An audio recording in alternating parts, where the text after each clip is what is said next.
because I need to get some work done. And essentially, alright, here we go. Let's check the levels look good. Alright, here we go. Yeah, it seems like the levels look good. Alright, here we go. Okay, so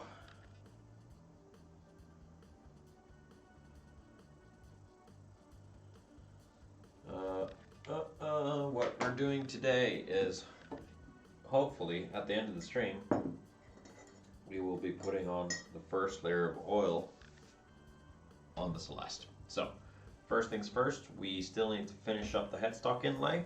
So I have the IP shield logo cut out in pearl, and I've already done a portion of it, you can see there. And essentially, yeah, this guitar is now twice over, has had the grain wetted, it's raised up, and I'm sanding it back. So from now, it feels like 240, then 320 will be good, and then we'll get to oiling this thing. So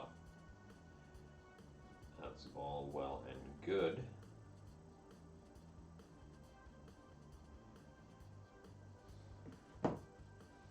Oh, I gotta admit, I'm very, very tired. I need to move the camera just a little bit because I've noticed that you're kind of staring at the wall right there. There. That's a bit better. Oh yeah, so one of the things that has happened now is I got myself an extender for the USB going to the computer. So now I don't need to worry about bringing my computer out and stuff like that. I actually have something that goes the entire length, which gives me a little more freedom for placing the camera. Alright, so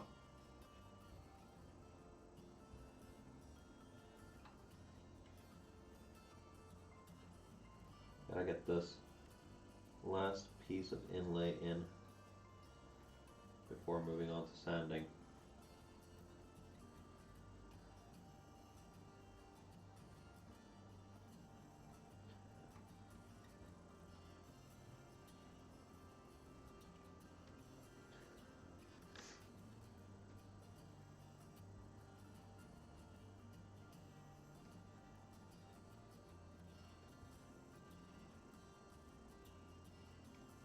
I'm gonna be cutting it close, I'll tell you that much. The deadline for this guitar is basically on Saturday. So, I mean, I should get it done by then. That's not an issue. But I'm also definitely not going to start rushing this. So if it feels like I'm not going to get it done, then I'm just not going to get it done in time. But the way things are going, it'll be done Saturday evening for sure at the latest.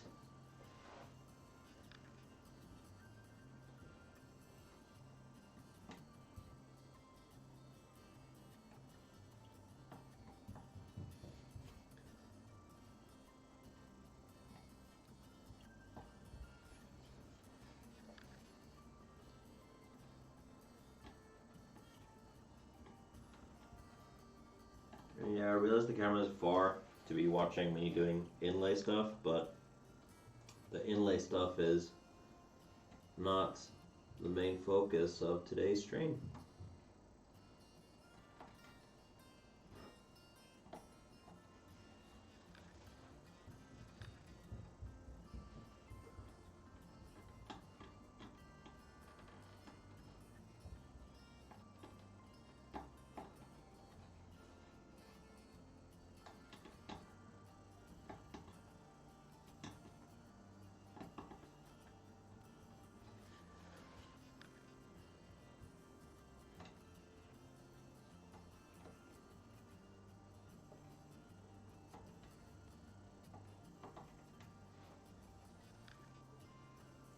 man.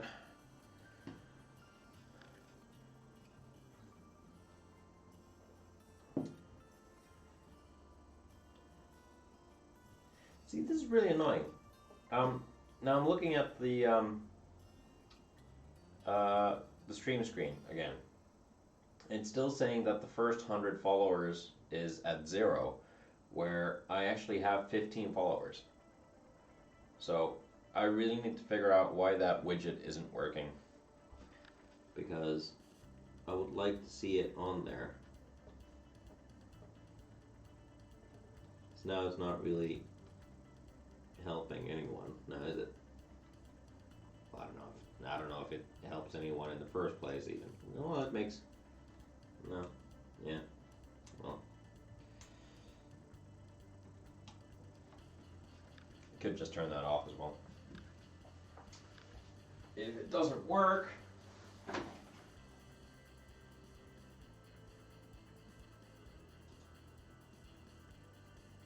oh yeah, the graphic worked now. Well, wonder, can I do something about? Do I need to remake it?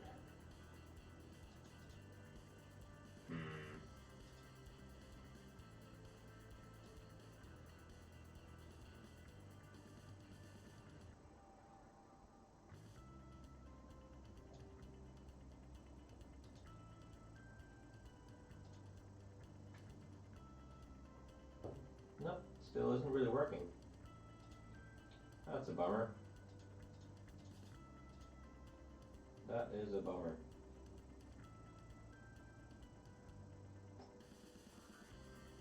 I got it working when I set it up, but now it just isn't really. Oh well, no time to really be wasting on that right now.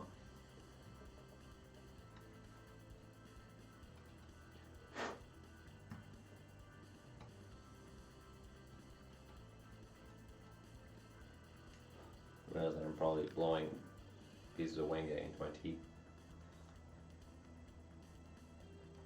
I'm gonna do a smart move here. I'm gonna move my tea over here so I don't accidentally knock it onto my laptop. That would be bad.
I think I might need to change out the blade. Something sharper. When I say sharper, I mean new. I have 3 blades here that they're okay, but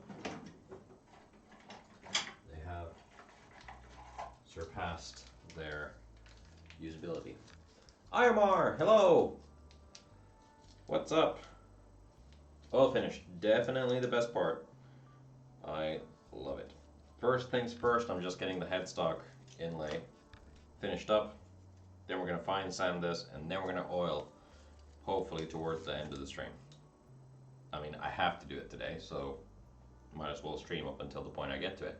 But hey, anybody watching who is on social media of any sort, at least Instagram for, I don't know, IRMR, do you have other social channels?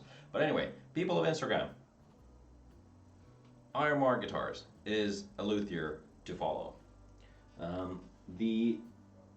After the last stream, IRMR sent me a couple of pictures and videos of what he's working on, and damn, is that some gorgeous stuff. So go ahead and go follow his work. You won't be disappointed. Some gorgeous stuff that you're working on, Ironwire.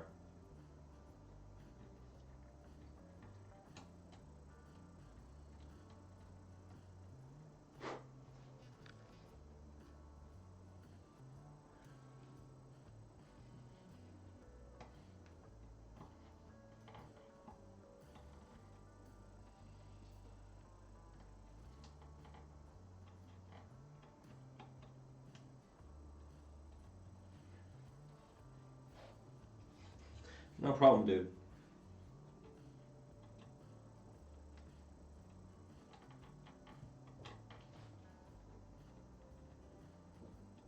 Oh, man.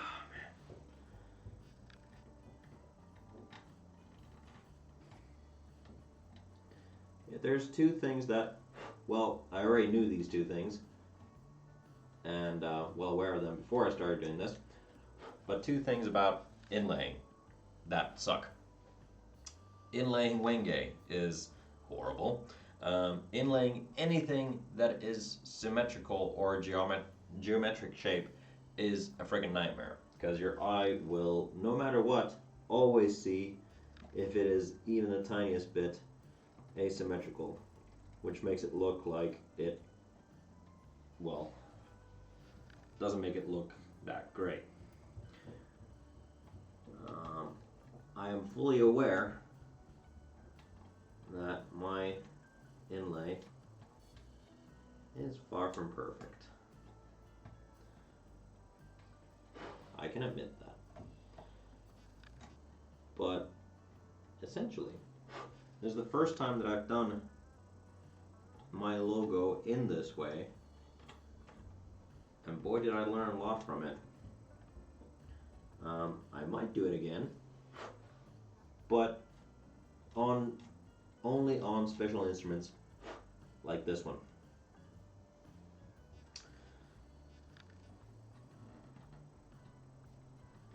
No way I'm going to do it on production instruments. At least not for the time being. It's just not worth it. Again, the debate that we had, I guess, on stream, at least in comments of videos, is yes, I could do this with a CNC. I'm well aware of that. Don't have one, and I like doing it by hand.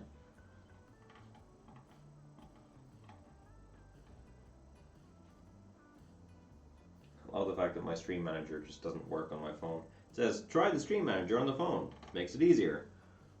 And then it just doesn't work. Alright, how far off are we?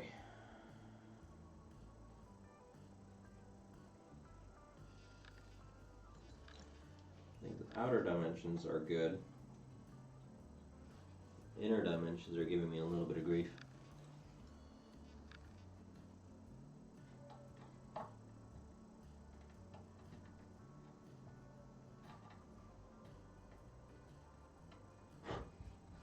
How are the levels, by the way?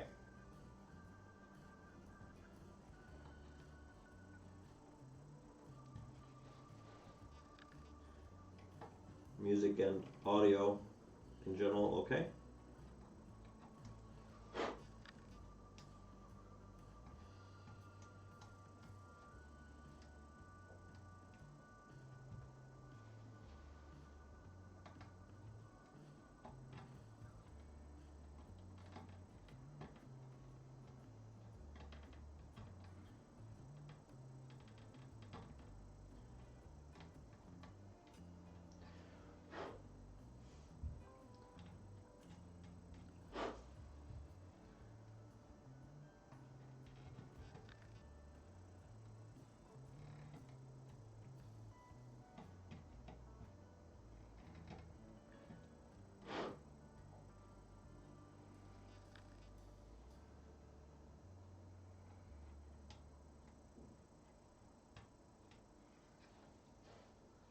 All good, great. Good to hear.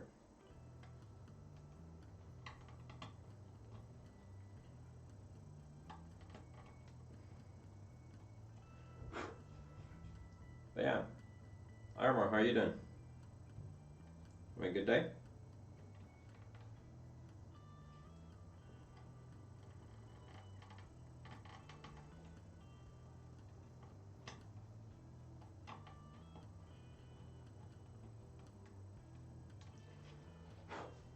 And did you manage to figure out that oil issue that you were having?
Tomorrow I'll do some tests with some clear wood. Alright, sweet. Let me know how it goes.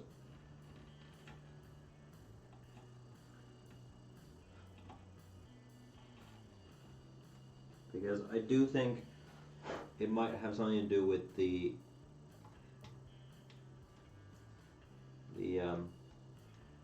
grain of the wood itself. Grabbing dirt from somewhere.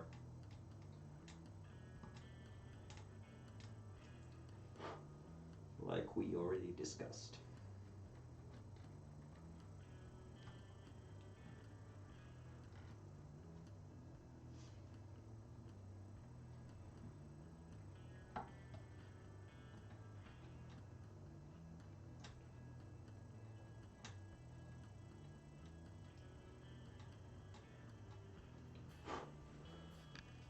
Oh my, oh, sweet Lord.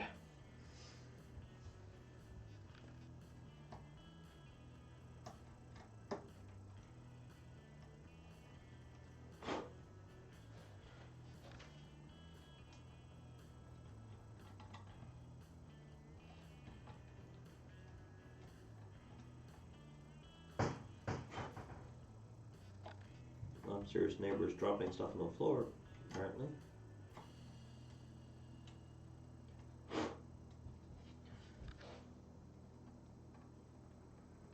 I'm really starting to think that they don't have carpets upstairs because we hear everything down here. And they have a couple of kids as well, so the kids are running around most of the time. Don't get me wrong, I love kids, but when I'm at home, I'd rather not hear the constant screaming and whatnot. I have a husky. I already hear that enough.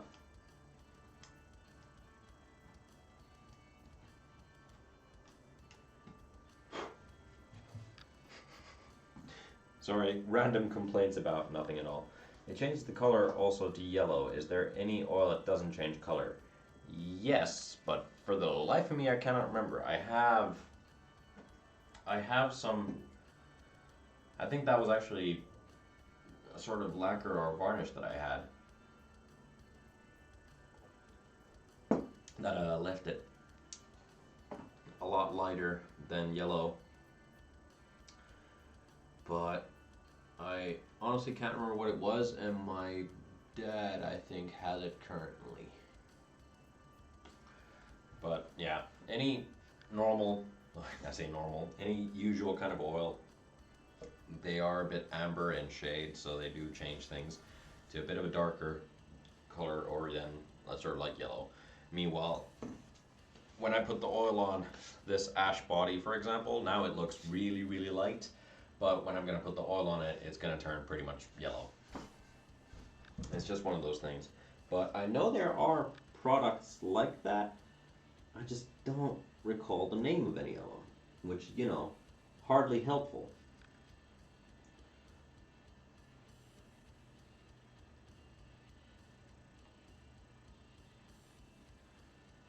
Oh man, this is going all kinds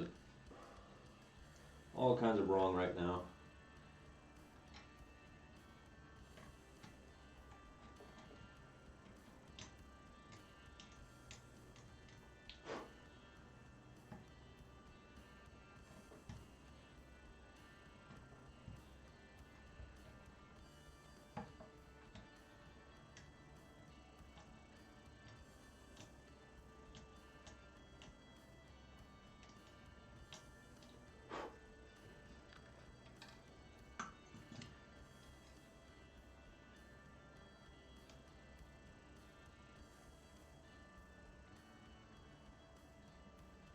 Where is it sticking? Is it here? This corner?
Essentially, Armor, if, like, when it comes down to trying to find a thing that doesn't do a thing or a thing that does a thing, I just Google stuff and try my best to do some research.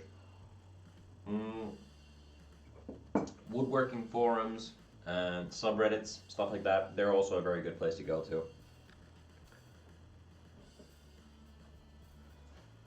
Usually full of helpful people.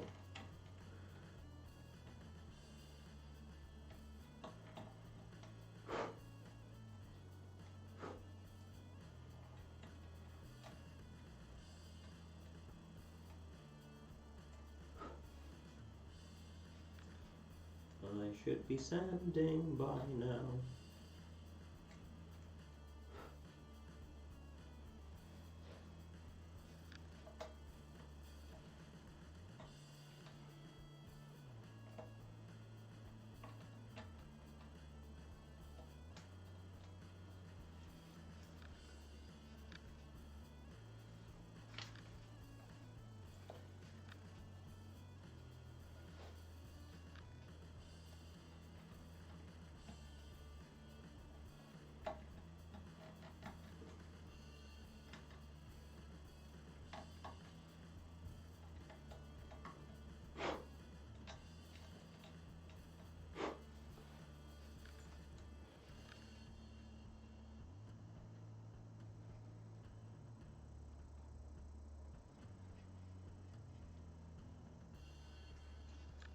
Without a doubt, not the cleanest inlay job that I've done.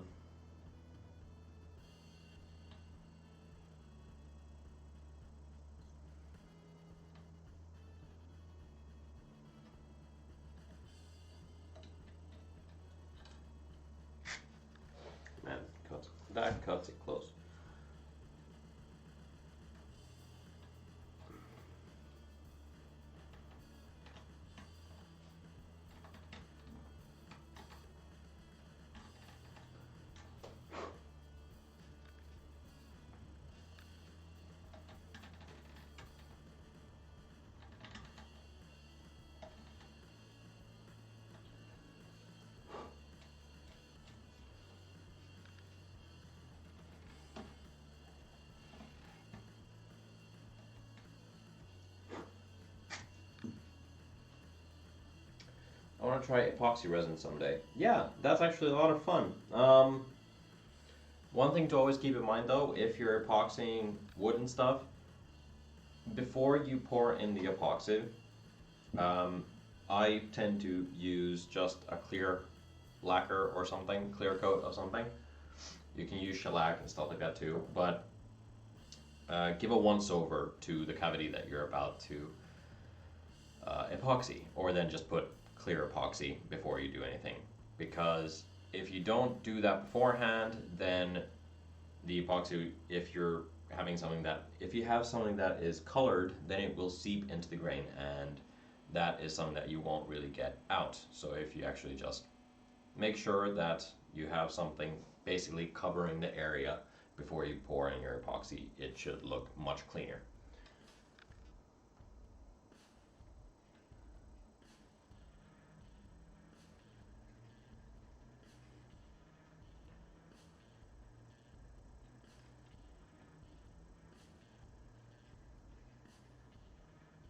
I want you to go like this.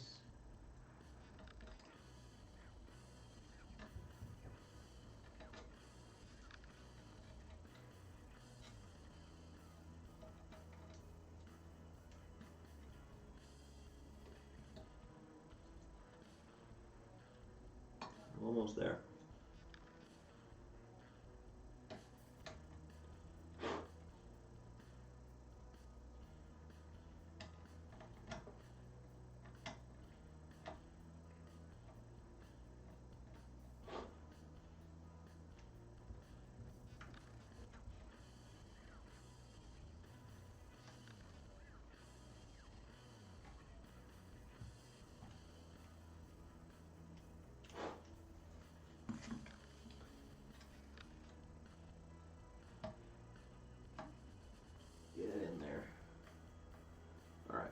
It's almost going in, so now it's time to fine tune the hell out of it. So that corner needs to go.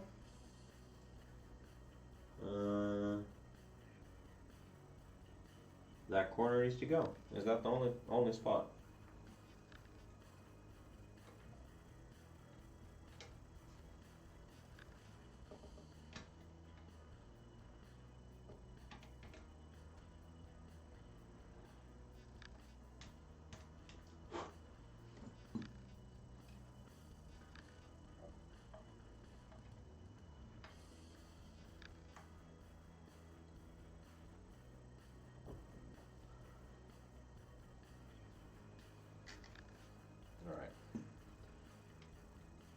Oh, come on.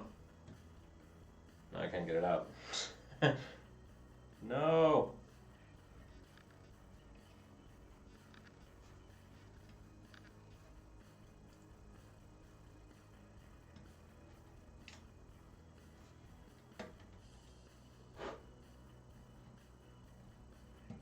I am so far behind schedule.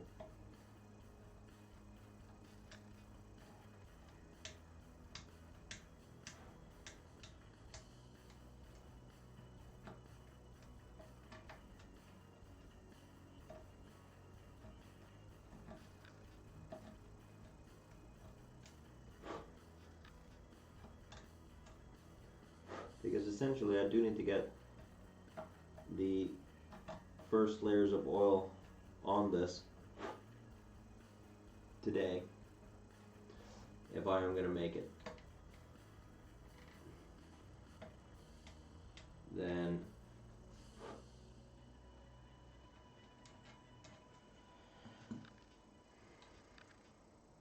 tomorrow will just mainly be oiling. And then Friday will be assembly and electronics. Alright, now we can get this in. I'm gonna put the camera on so I get this captured.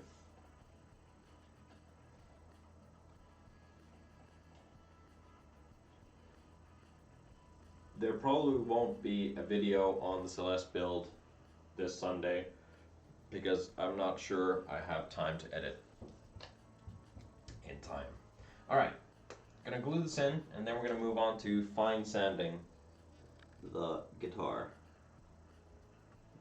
As this dries,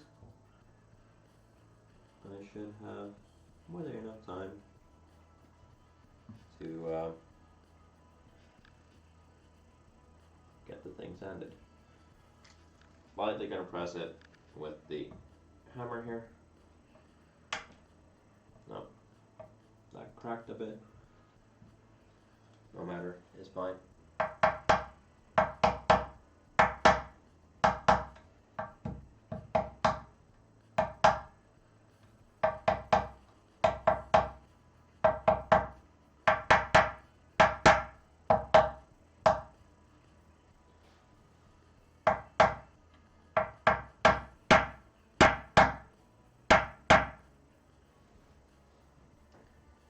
Bit of a broken shield, but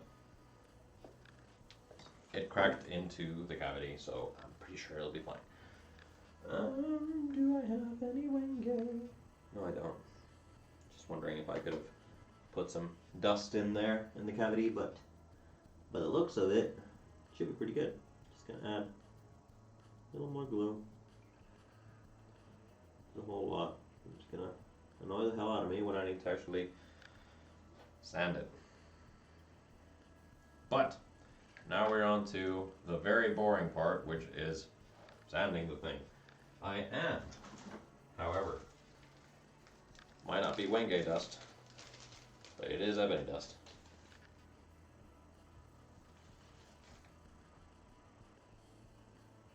Which, you know, works, because it's black.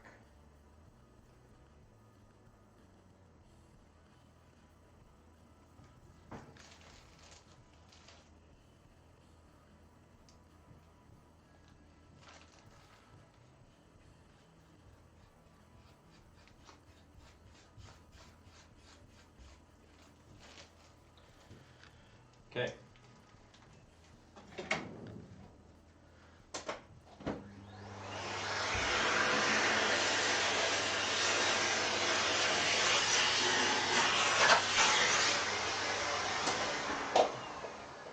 Sorry about that.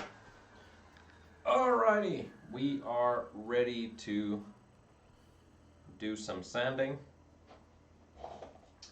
and prep for oil. Now what I'm going to do is clean up all the stuff that I don't require right now, because it's always nice to be working with a sort of clean surface.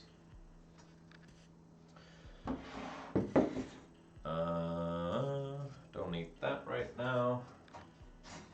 Don't need any Allen keys right now. Do need tea right now.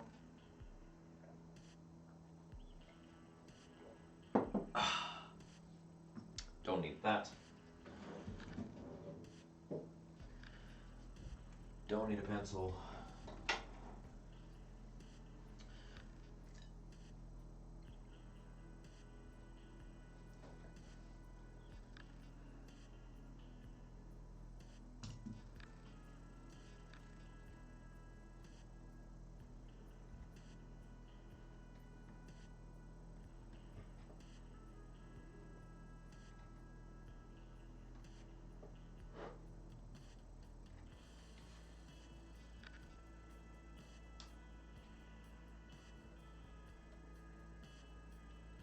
Engraving the P, the IP logo.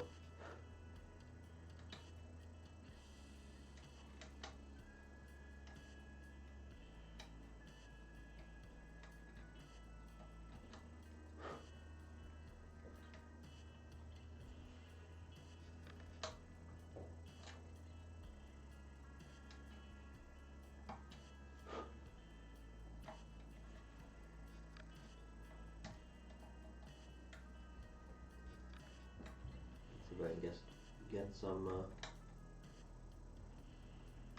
ebony dust in there as well.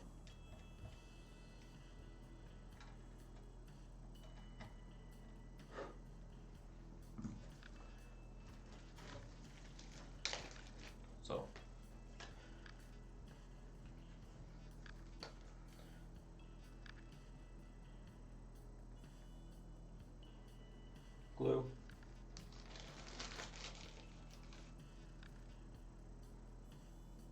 dust, glue, and just to dry it off, dust. My shop is a mess. Well, it just means that you've been working hard.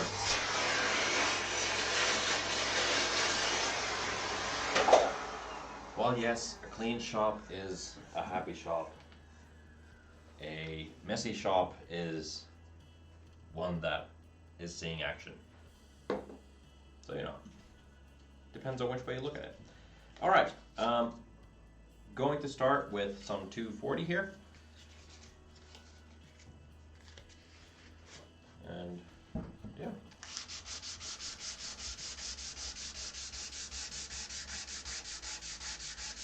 Actually, what I am going to do start with is do the roundovers. Because then if I get scratches on the front or the back, I'll do away with them when I'm sanding the back of the front.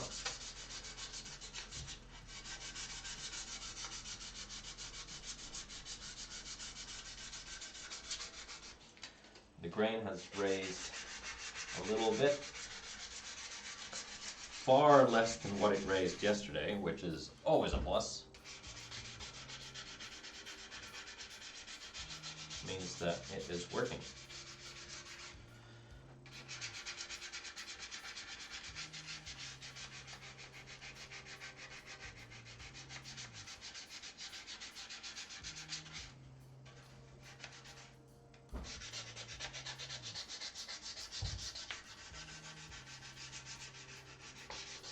Now, I know I've probably spoken about it before, but this Celeste, well, the reason why this is called Celeste, or Celeste 2.0, is because one of the first client orders for IP was a guitar that was named Celeste.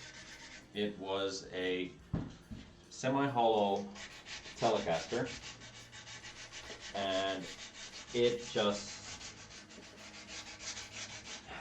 was a nightmare, to say the least. Everything that could have gone wrong about it did go wrong about it, and I didn't know enough about guitar building to make it work properly. I did the binding channels by hand with a chisel, so they were not ideal in any shape or form, and that's just the tip of the iceberg, really.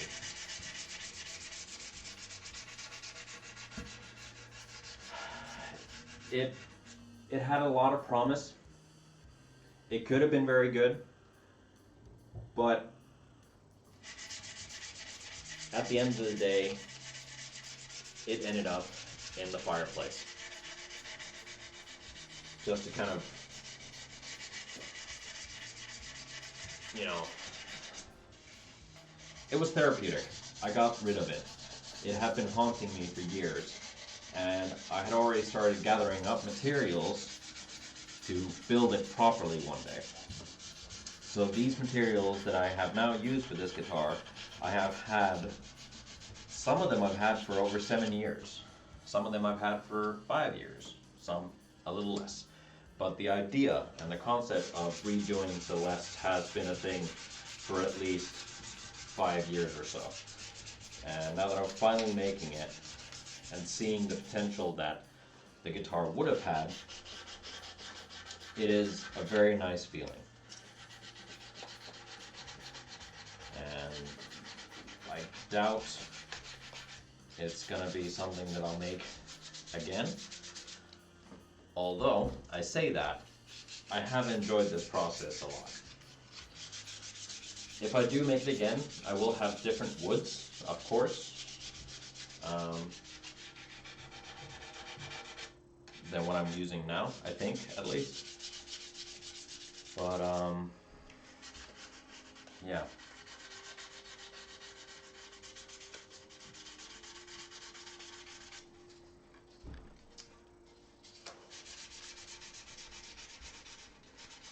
Trying to match roundovers is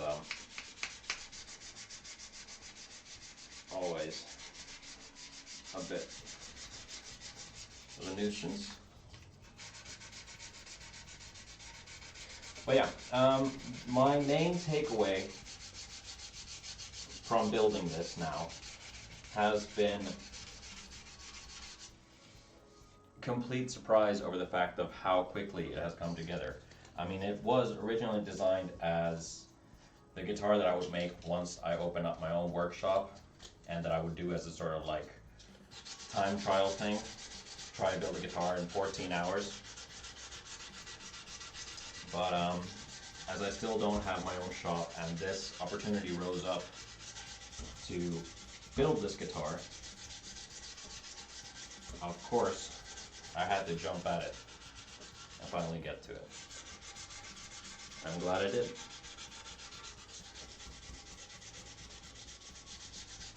It's shaping up to be a very different and unique instrument, and I hope that the person who gets it will love it for many, many years to come.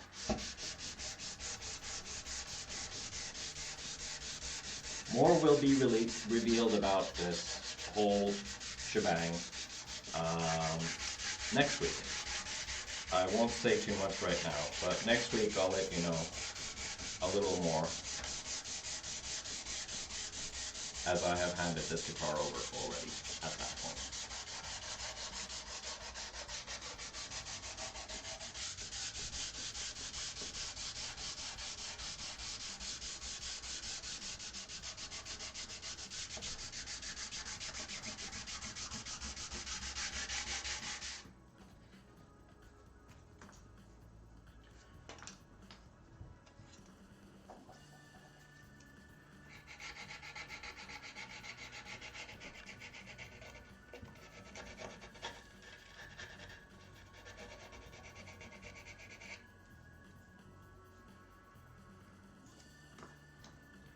Hey there! I'm good. How are you? We're just doing the final sanding of this guitar before we start putting some oil on it. Currently doing 240, and we're going to go up until 320 at least. Might do 400 if I actually have 400.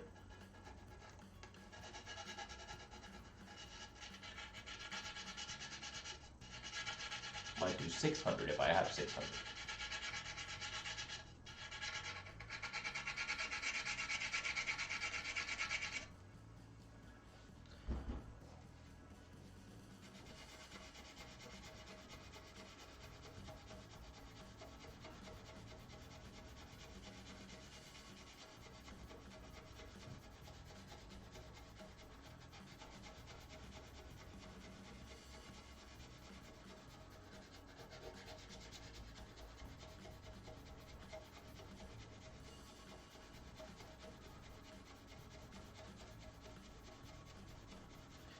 Yeah, so essentially the beginning of the stream I was doing or finishing up the headstock inlay, which is currently under super glue and ebony dust, so we'll get to that in just a bit as we clean it up. And yeah, just got that done a little bit ago, and we're on to fine sanding.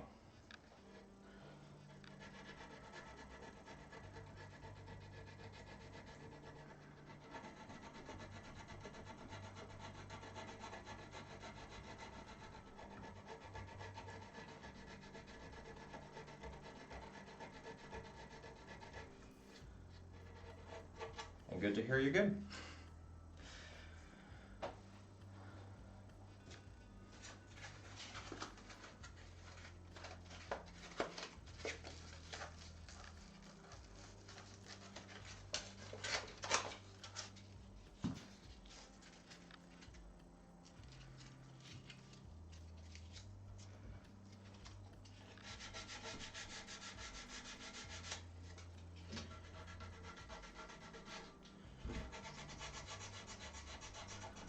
Getting the remaining scratches out of the volute here.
most exciting thing watching somebody sand, I understand, but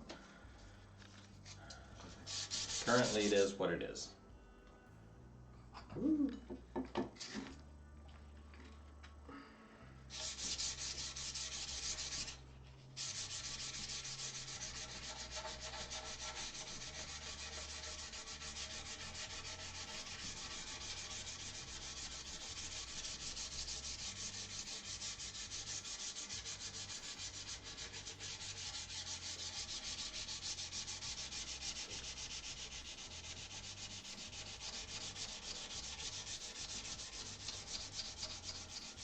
I still remember being told not to do sanding if it's too dark or too late.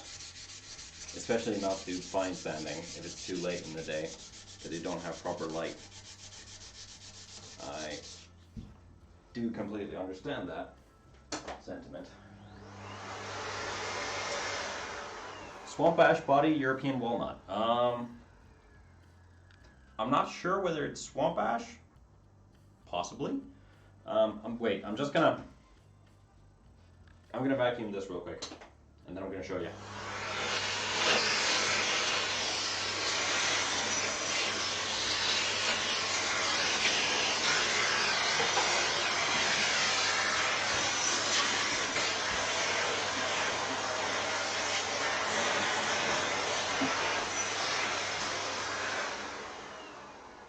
Yeah, so I'm not sure which ash is swamp ash, but European ash, Nordic ash, if that makes any sense. So yeah, European ash body, European walnut. Top, one-piece Wenge neck, Carillion birch fretboard with walnut binding, and that's it. Literally, basically two colors, so dark and light. Dark and light. I like the contrasts, so to speak.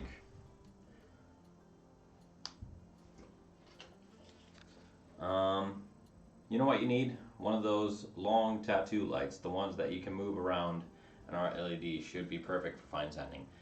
Yes, that is one of those tools that I really miss from working at Crimson, because doing finishing, I got that light, but it was like an old dentist light, which is basically the same thing that you're talking about, which has a magnifying glass and an LED panel, and it was so good, such a good light, and I really do need to get one for myself. You're absolutely right about that.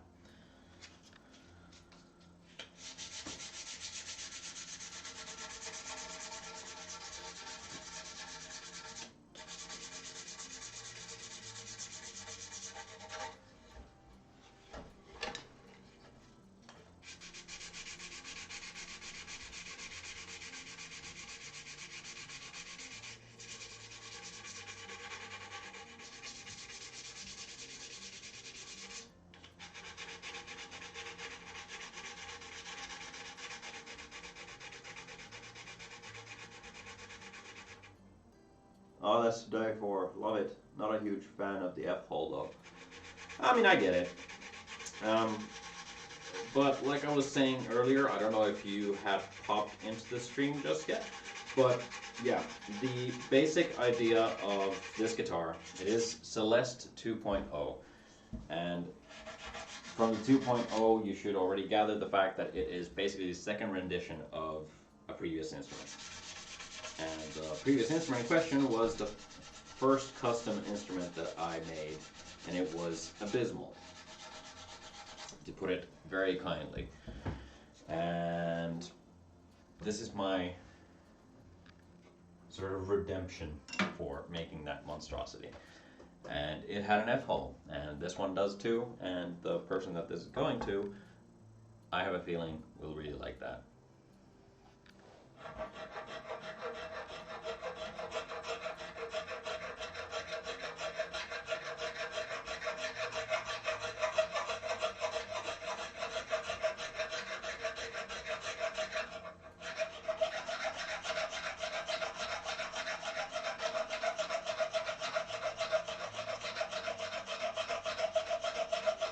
This is a very sort of vintagey, modern, or a modern take on a sort of vintagey type of thing.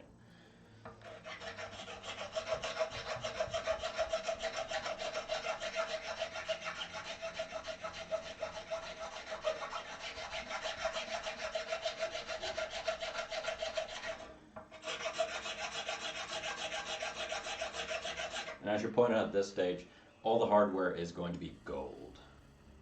Yes. I need to stock up on European woods, something I really should invest if I can get it for an okay price. Guitars and woods, often some nice two-piece blanks for 40-ish euros, but offset bodies won't fit most of the time. Oh, that sucks. Hey, I will hook you up if you want some nice finish domestic woods, European stuff. I can hook you up and I can get you the right sort of blanks for it. I'll process those down. We can hash out the details if you want. Keep that in mind. Open to suggestions. And if you like that type of thing, or if you're into this type of sort of stuff, I have metric bucket loads of Carillion birch veneer. Now this veneer is 1.2 mil thick, so it is extremely thick. It is basically furniture grade or plywood furniture grade Carillion birch veneer. If you want some of this stuff, I can hook you up with that too. I'm not going to give you all of my stash, of course, but I can cut out some sort of blanks for you if you want.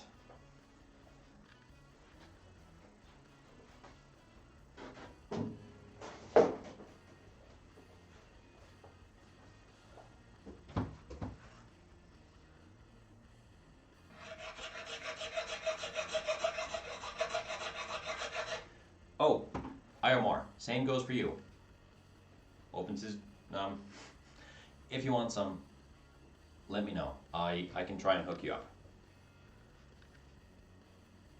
Yeah, but hey, not at the moment, sure, but if you change your mind, send me a message.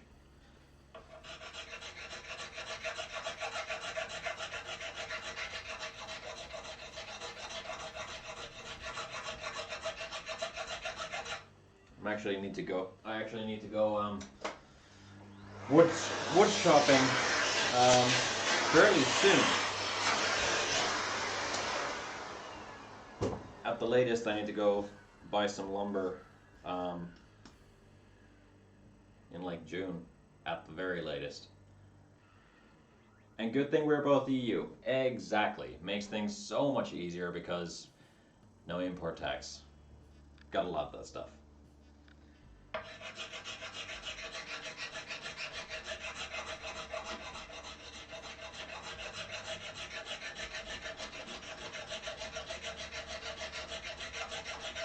And, you know, also both in the EU, so I don't need all the documents and whatnot for shipping and, well, stuff. You know what I mean. Import tax makes you sad. Yes, it does. It very, very much does make me very, very sad indeed.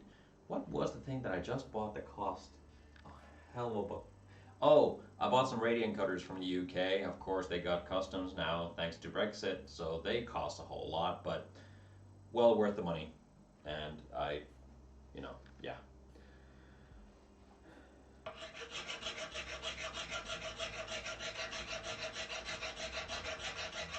Ayomar, are you saying that you'll try for sure? As in, you'll try some of the woods if you want them? We can hash out details later on if you want.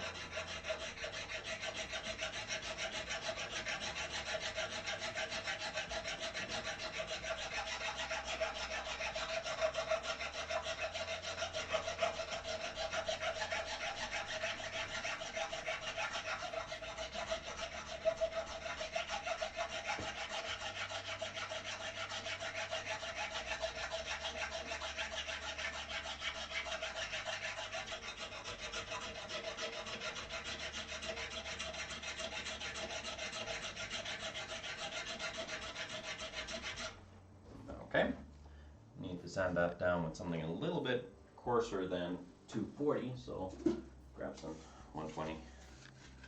No, too coarse. Oh, yeah, too coarse. 150.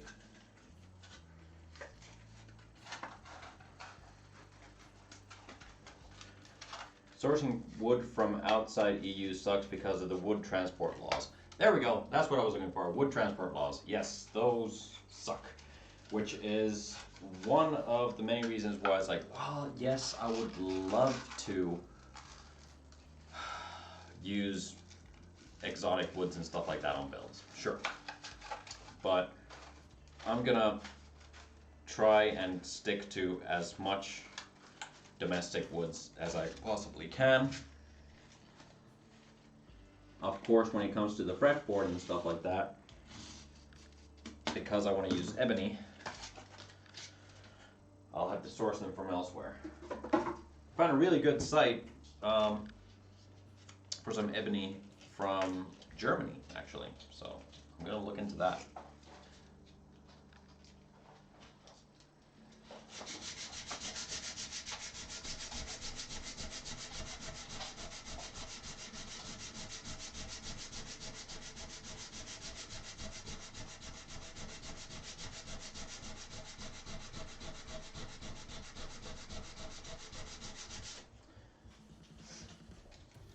Once again, don't do as I do as I say. Use a block.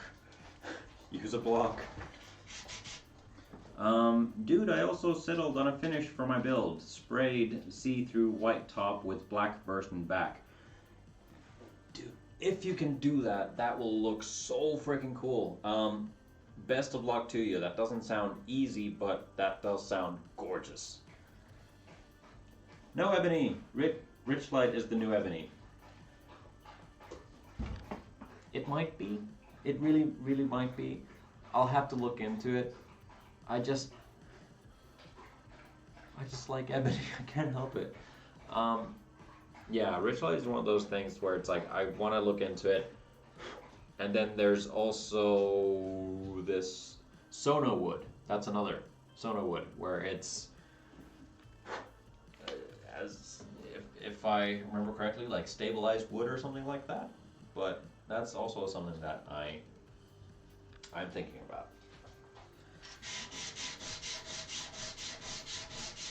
Because we are going to run out of ebony someday. And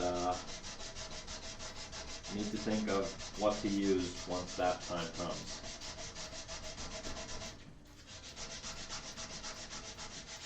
Fortunately, that's not any time in the immediate future,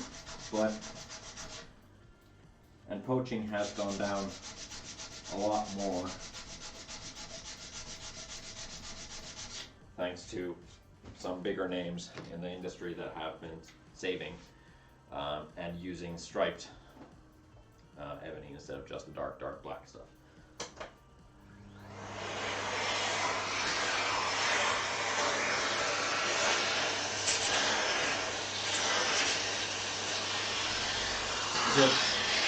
Sorry.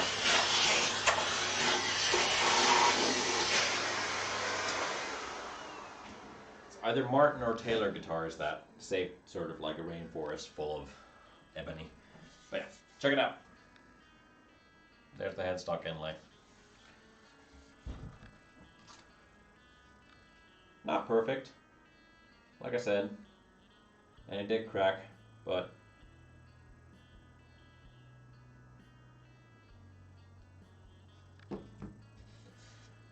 we'll sand out all the rest of the glue and it should start looking much better than it does right now.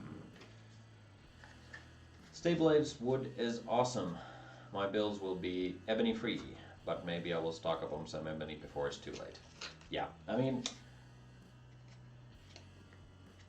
basically the motto of what I do and some of the words that I kind of live by when it comes to IP stuff is sustainability, reliability, and responsibility. So in accordance to that, I shouldn't really be using ebony, but up until I can find a suitable wood to use instead of it, I will do so. I was thinking of oven coal, and I have been looking at Jatoba, but I want to find something a bit different. Which is kind of why I've been using like Carillion birch fretboards. Well, fretboards. This is the first one, but it is a different material that you don't see too much.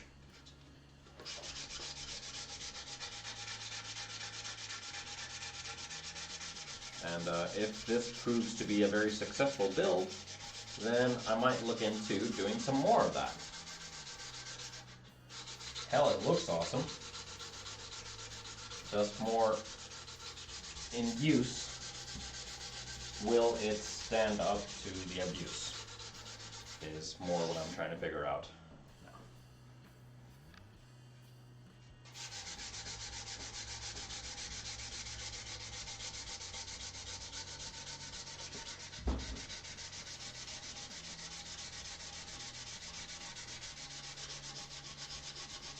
So we're about an hour in, and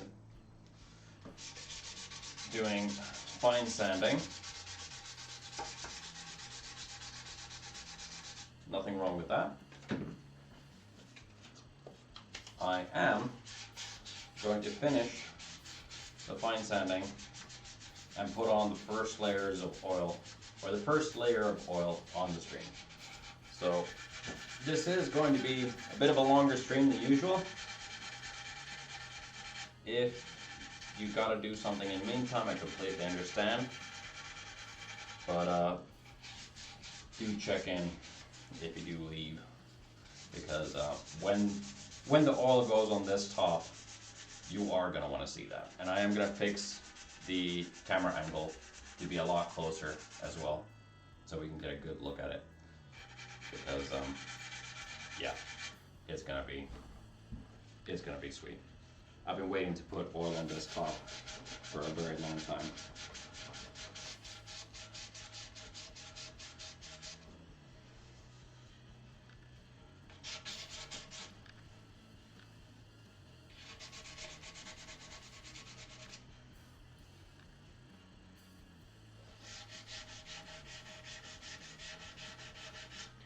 Remember that when it comes to fine sanding, your fingers are the most accurate tool.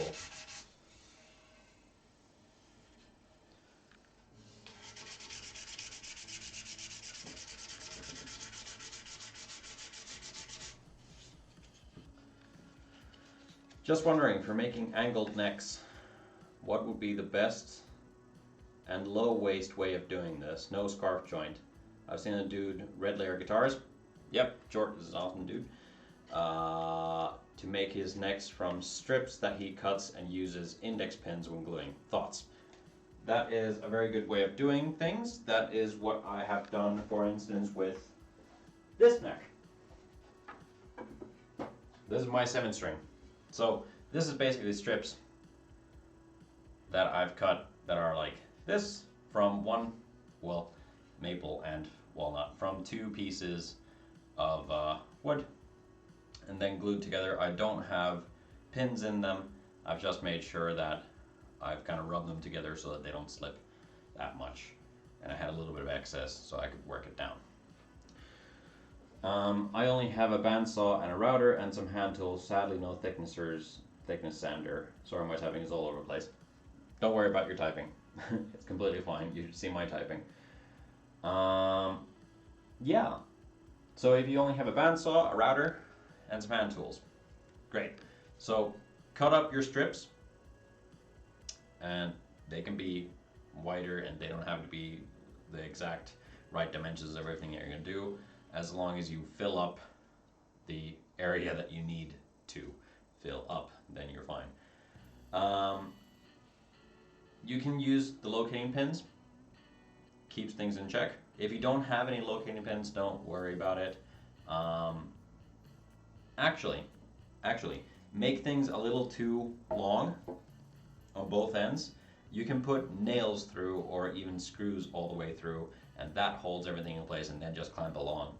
But yeah, like I said, I just rub the pieces of wood together so they don't slip. Like with the glue, I rub them together, and then I just carefully clamped everything down, and got very minimal slippage.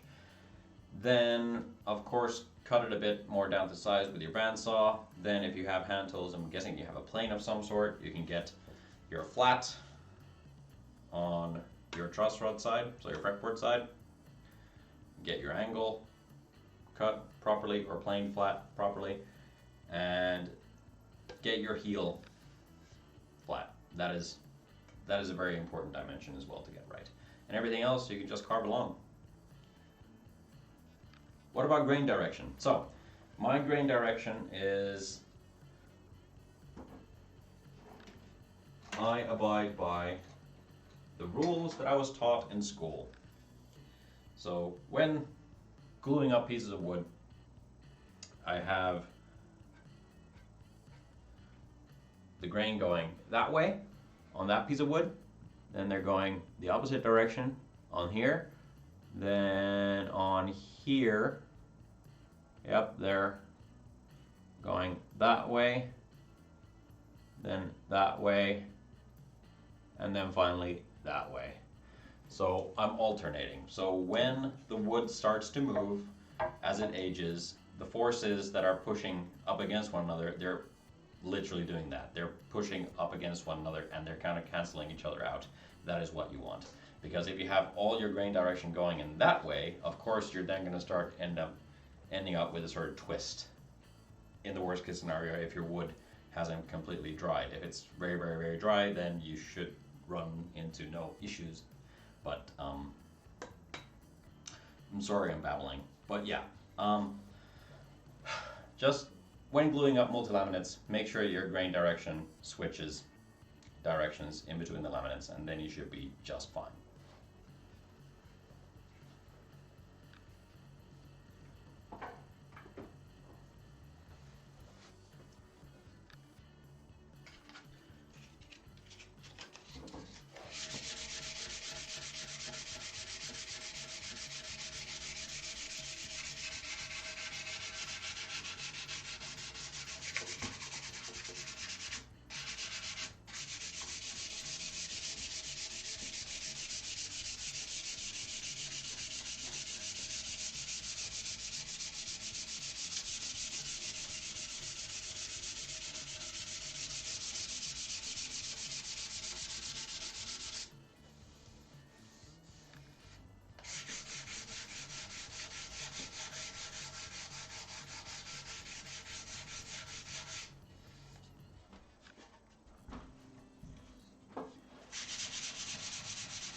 Alright guys, boys and girls, we're going on to 320.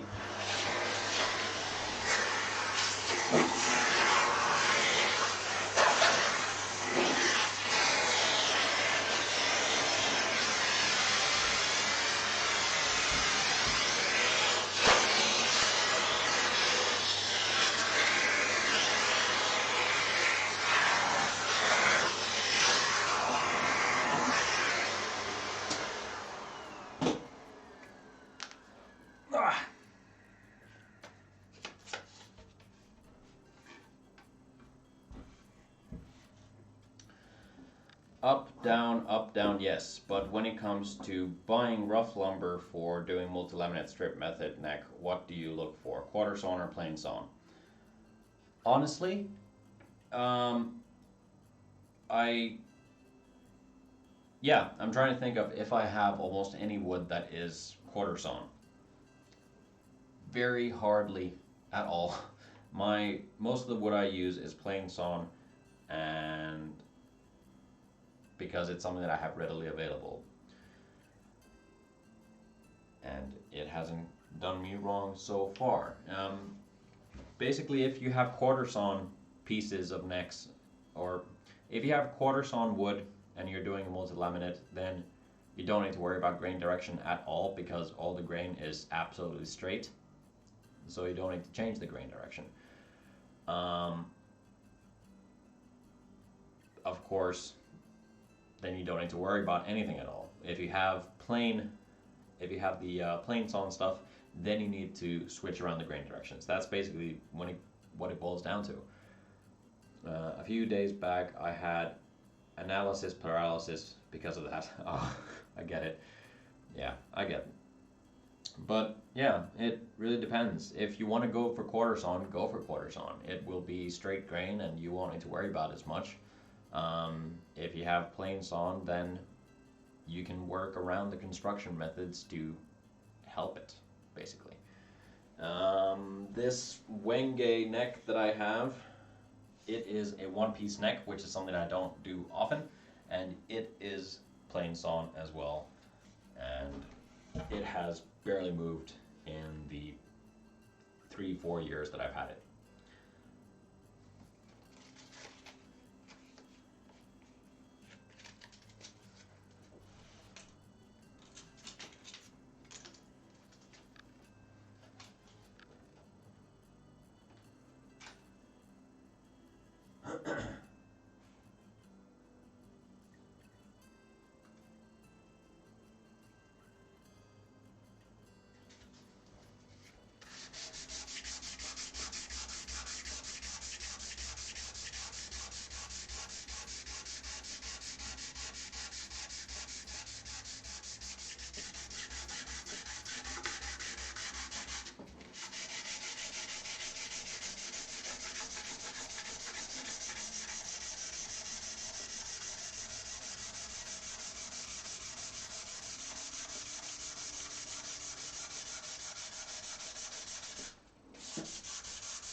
Then I'll be looking for plain sawn rough wood for the necks.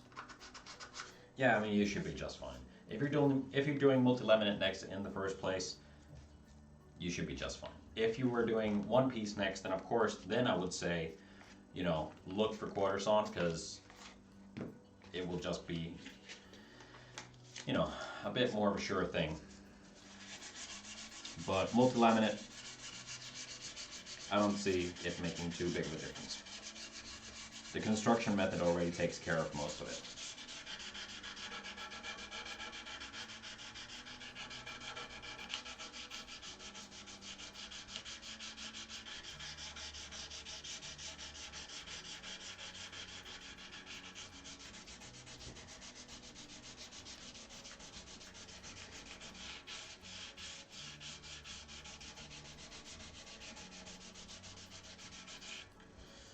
I am very much the type of builder of use what is available. I could go out of my way to try and find a special wood to use for a special thing or something like that.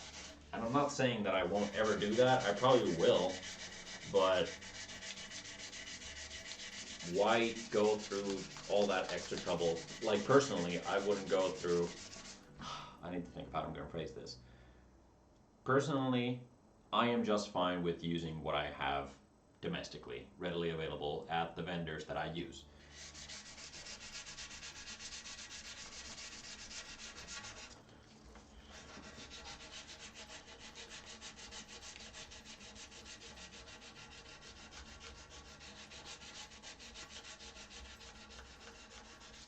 And there's one one vendor that I use quite a bit as well, if I need to buy a smaller stock of something, where he has some, well, nowadays the company is run by 2 other guys, but the main dude who used to own the shop,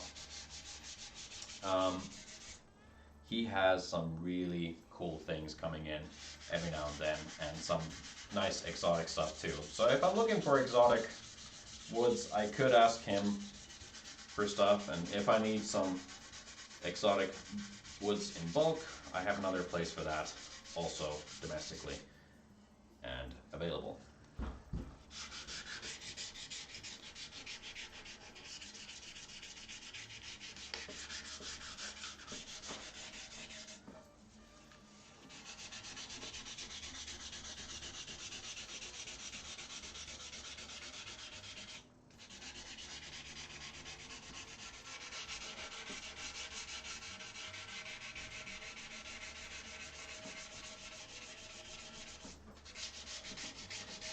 When it comes to sanding and oil finishes, I tend to do things in sections just so that I can keep up with everything. So usually I'll do the top, then I'll do the sides and the back, and then I'll do the neck. It just helps me keep track of where I've been and where I'm going. Make sure that I don't miss anything, and helps me not waste time on going around and doing something twice.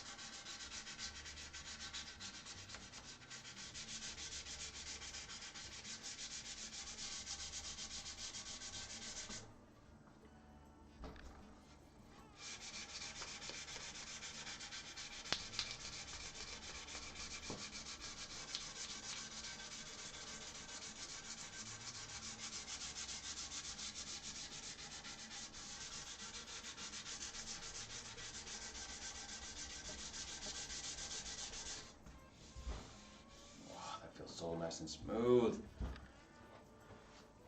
One thing that we do need to do as well is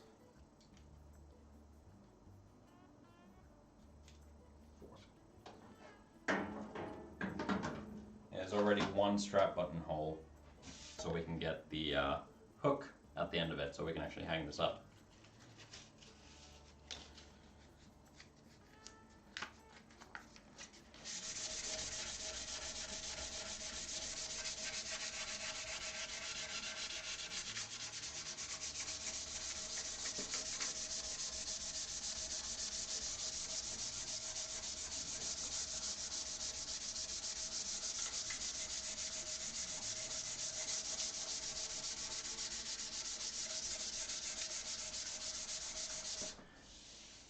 The first layer of oil is always somewhat terrifying because all of your scratches and little mistakes will show up. But at least they'll finally show up, and then you can do your next layer that much better.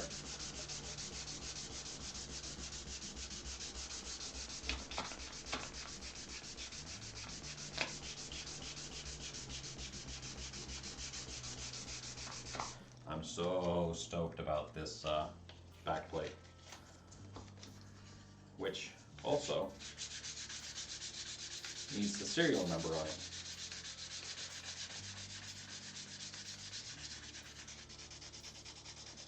The funny thing is that the past, counting this, the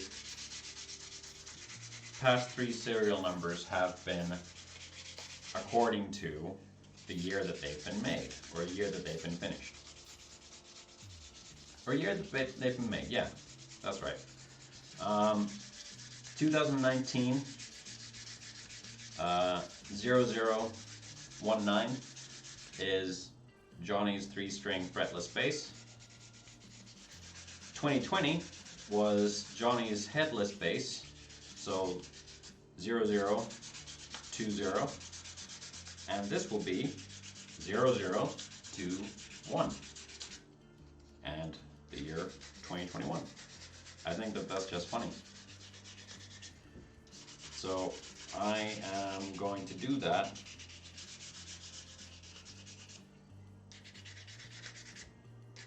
probably now.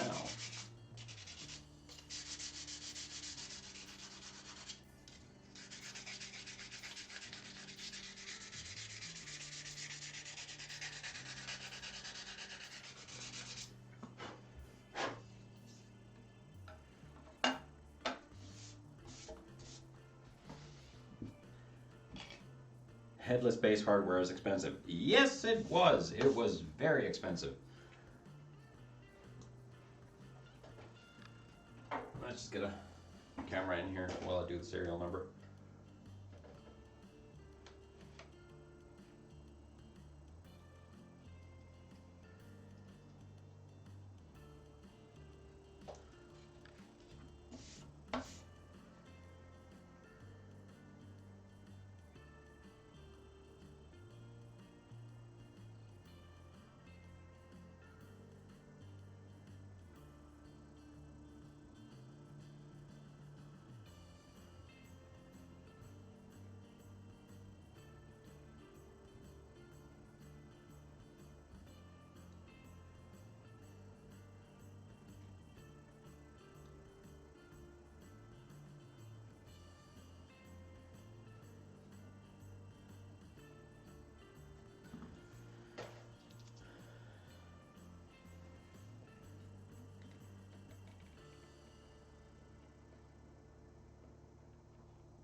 I just wanted to get the placement done there. Now I don't need to really do that anymore. So I can get better access.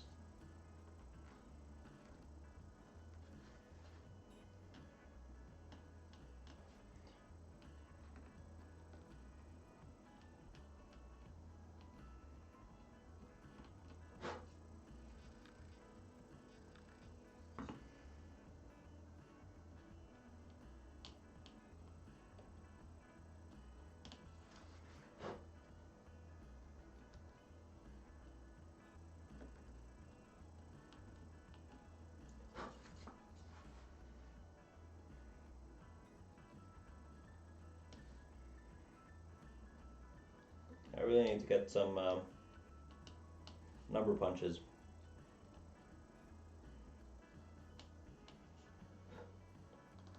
Because that would make this process a hell of a lot easier.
There. Alright, let's sand that down.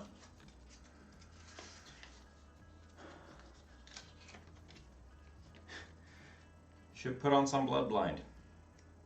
I mean, I can. I definitely could do that.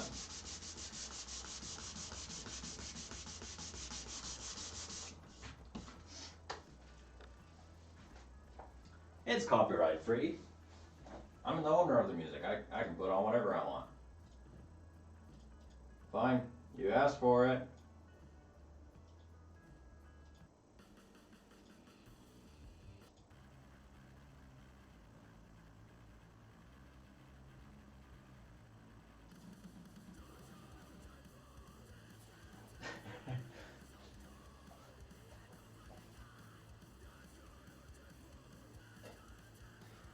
It's one of those things, you get what you ask for.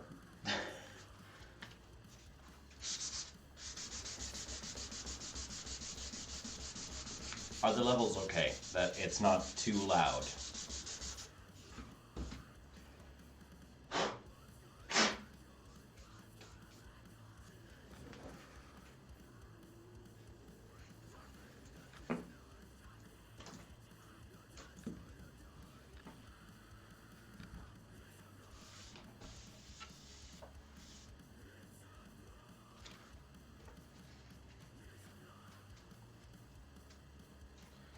Levels all right?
So to anybody watching right now, Ironmore asked me to put on some Blood Blind.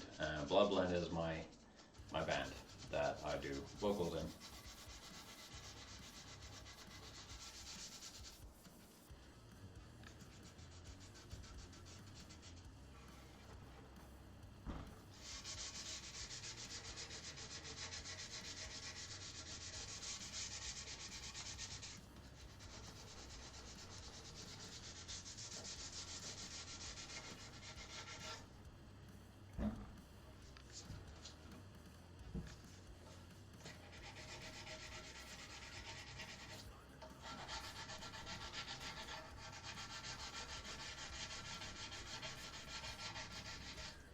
Music could use a little more volume.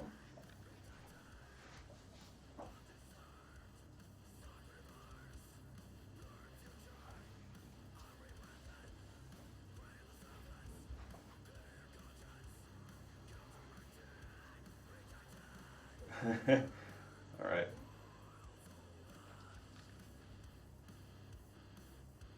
All right. Had to check myself how the levels were.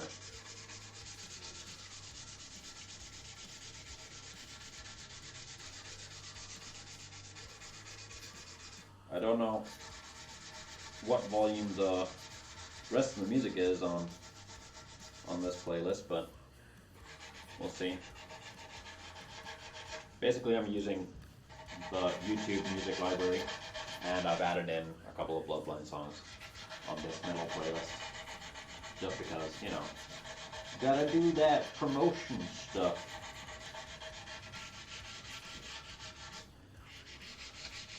I wonder if I think I put some Death Talking on here too.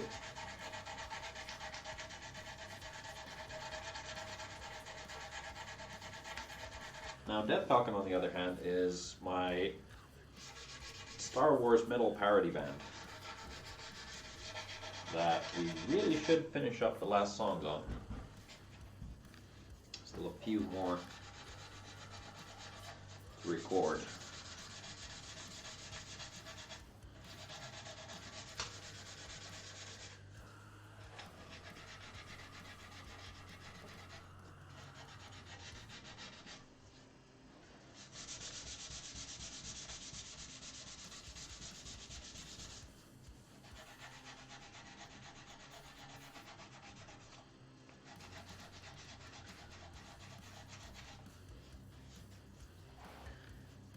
Yes, I do vocals. Because I'm not a good enough guitar player. I can write songs, just can't play the frickin' things.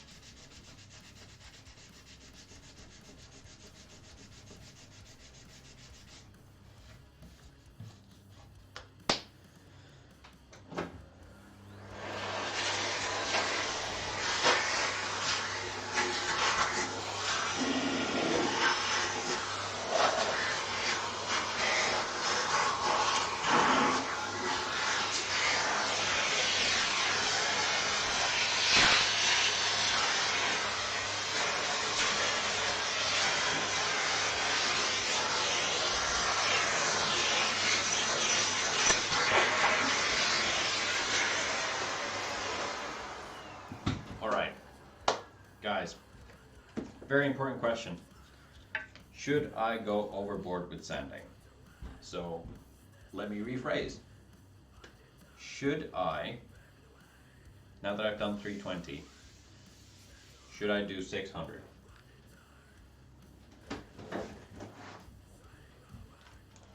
I'm already digging up the sandpaper, even not waiting for your answers properly coming in. 600 grit. It's a completely unnecessary step, I admit, but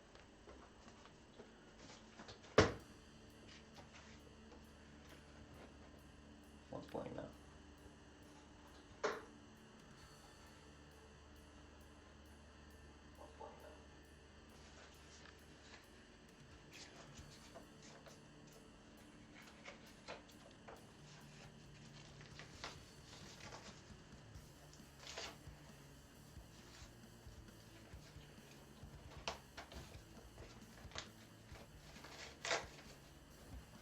Let's go for it.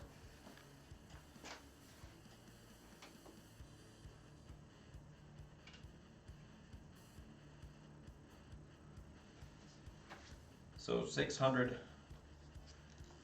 just for, doesn't matter the grit. Well, just gives me a little bit of a smoother finish. It helps me polish things up a little faster But no, it really doesn't matter.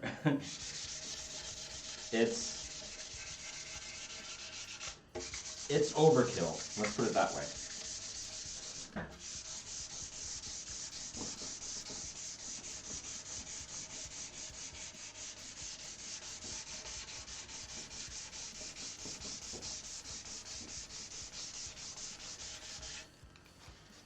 It really doesn't require too much sanding at all. I always finish with 400. Yep, that's completely normal. And 400 is a really good place to actually sand to, as it gives you a very nice smooth finish. I'm just going 600 because I don't have any 400 right now.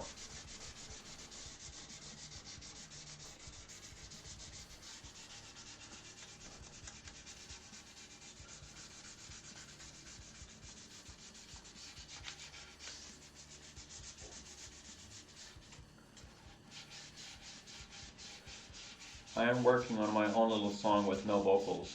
Gotta love it when you don't have anyone to play with. To quote myself, I'm going to start a one-man band that will release 0 songs in 10 years. Hey, let me tell you something. Basically, I have, what did I count? I counted 8 albums worth of material that I've written, and I've recorded only a portion of it. My plan this year, because this is the year that I turned 30, it is also the year that, well, let's put it this way. 10 years ago, I started working on my first solo record where I did all the instruments and all the production and everything else, and it's still not finished. I've released 1 song off of that album, and I aim to get it done this year. And then there's another album which requires a lot of collaborators and other musicians. Basically, I started learning how to play other instruments because I had nobody else to play with. And I did have a sort of band project that I tried to get up and running, but I was the only one who was practicing the songs, and band practices just went to jamming, basically. And we never got anywhere. So I just learned learned to play things myself, somewhat poorly and mediocre, and wrote songs according to that then. Hopefully, I'll get stuff recorded this year. Or finished up this year, I should say. There's already a lot of stuff recorded. But yeah, there's solo stuff. Then there's another band project which I have written 3 albums for. Then there's Bloodline. Then there's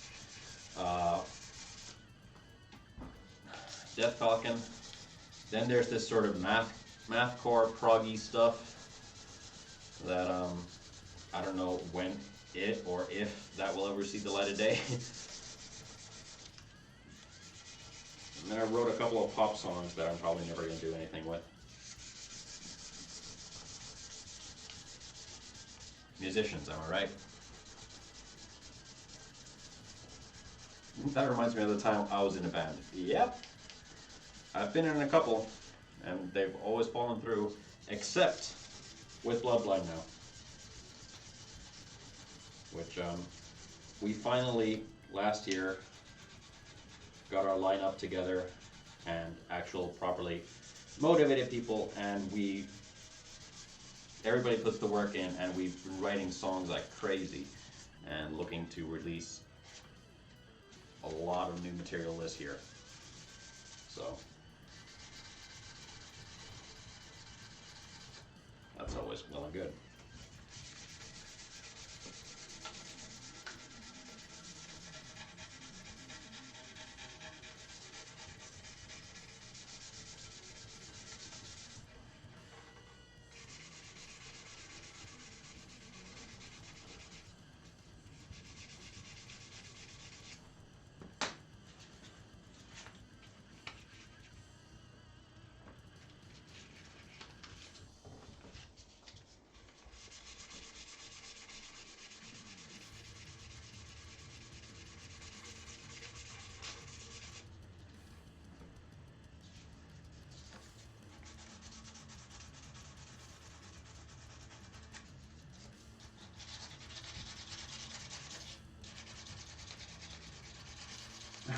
My only audience of my guitar solos are my cows. Well, you know, the cows appreciate good music.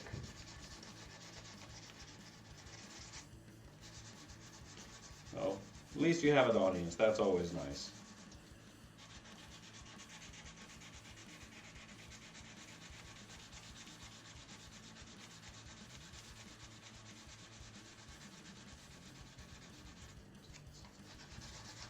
Sorry for the tone of voice automatically went like that, but in this household with my significant other and I, we think cows are very, very sweet animals. They're very cute, so.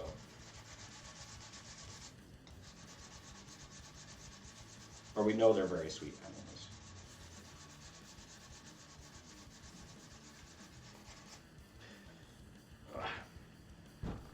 Somehow me talking about that reminds me of when I lived in England and opened my drapes in the morning and I just see a field of cows.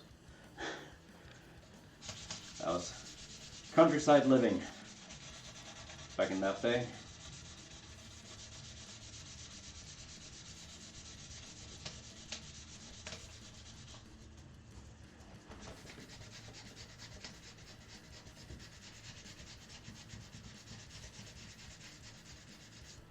Alrighty. Oh, backlit.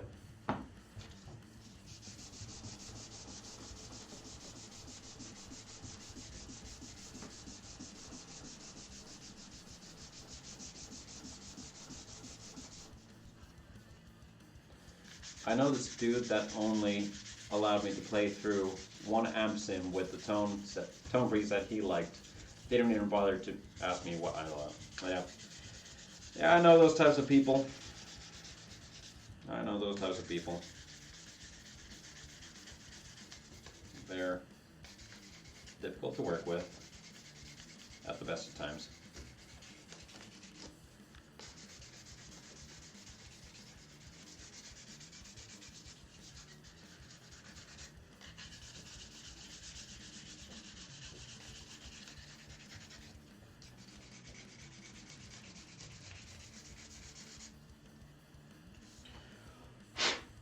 So, I'm going to clean up and then we're going to set up to do oiling, except we're not, because first I need to drill the hole for the hook. And in order to do that, we need to measure out the middle.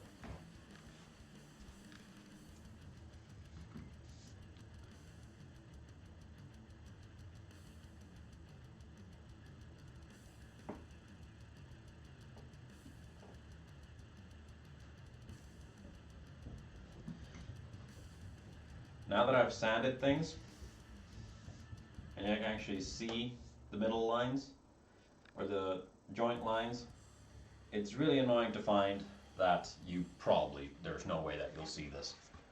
But I wonder if you can see that. Yeah, see? The middle line, or the joint lines, they don't connect. That's annoying. So I need to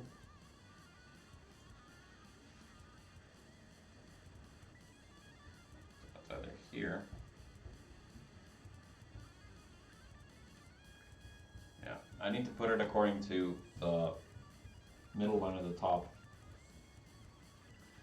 because you'll see it from the top of the instrument.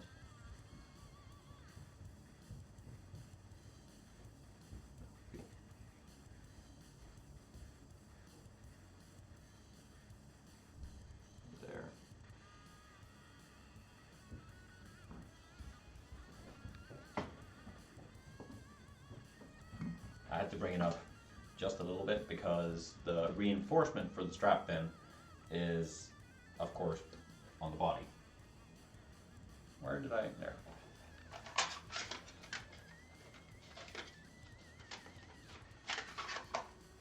Center line is about 1/2 mil off. No, it's not. The center line is not 1/2 mil off. If we're talking about the 2 center lines to the top and the body, we're looking at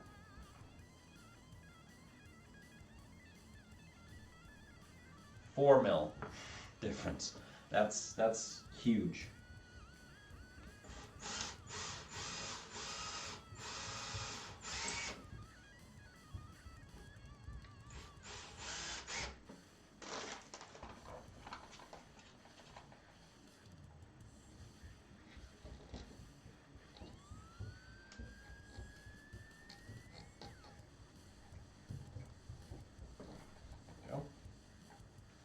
Take that hook out for the time being. Don't need it right now. All right, time to clean up and prep for oil. This is where it gets really interesting really quickly.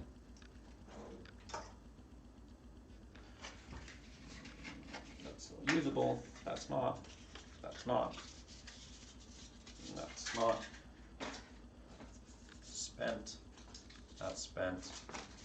That's spent.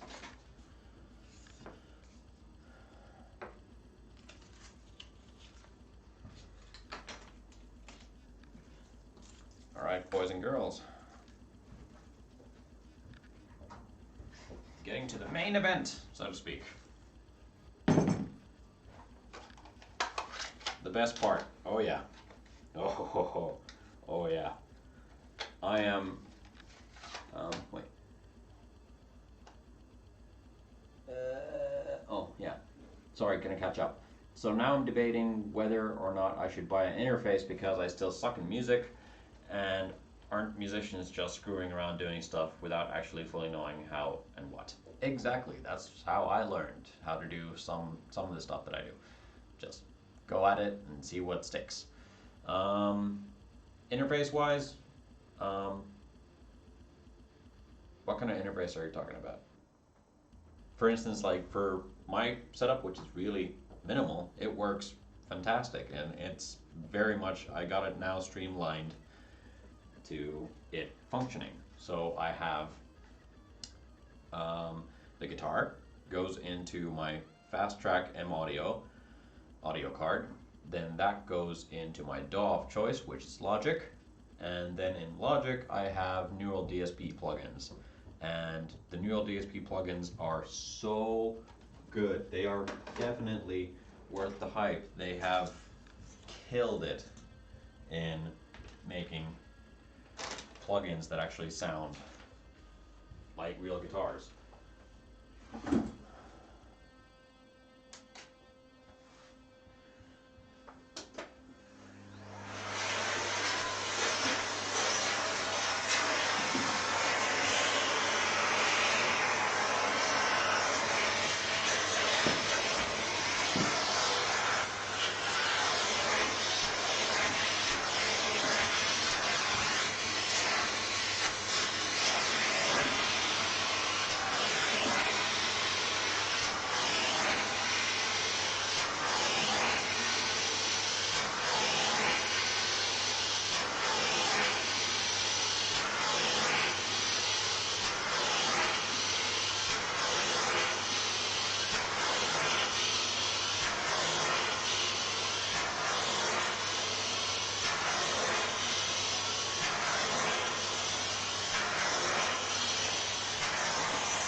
Get everything dust free.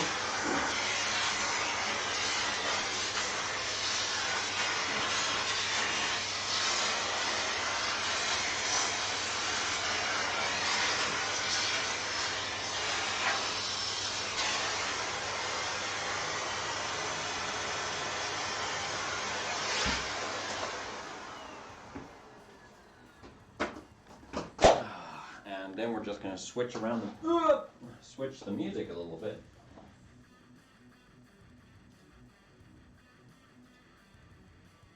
Something a little more chill.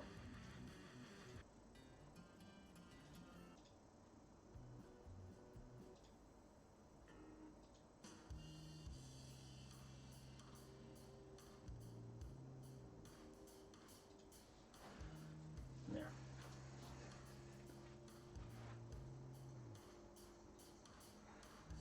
All right.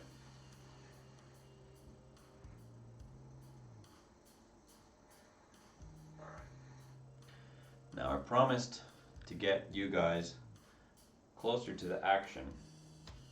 So that's what I'm going to do. First things first.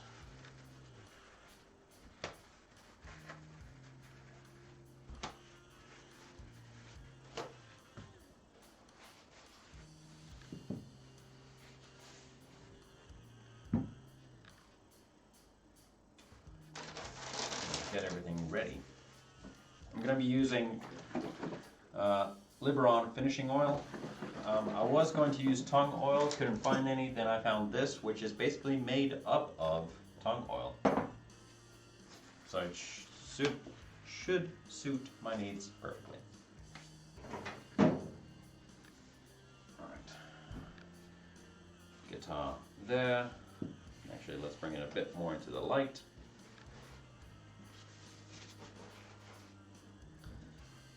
Like so. And let's move you guys so you can see something a bit better. And bring up the light, and then bring you guys closer.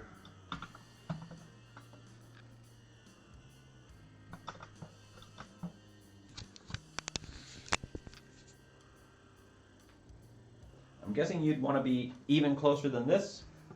So let me just fix that up for you.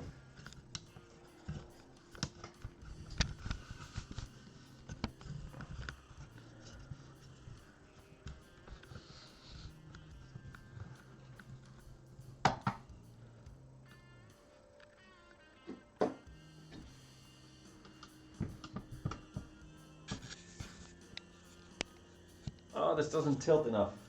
Damn! Okay, sorry.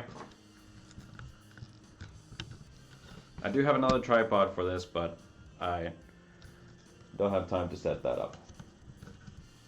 So I apologize for the shaky cam.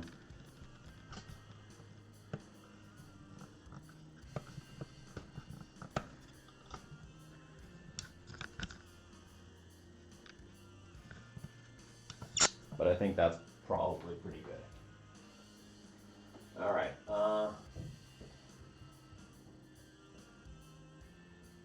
A project in mind that hold me and worked on. Center lines half, best part prototype, best part. I didn't get. Correction, 113. Okay, anywho. Time to get this camera as well as close as possible, because I need a good clip for socials. Because this really is the best part.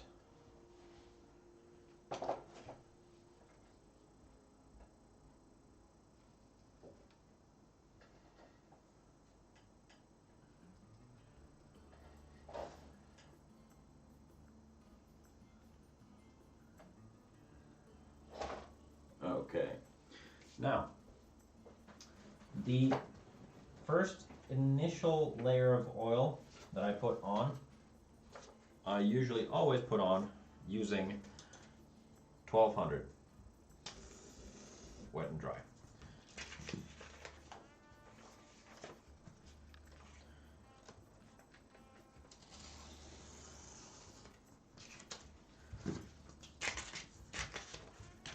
So let me just prep everything.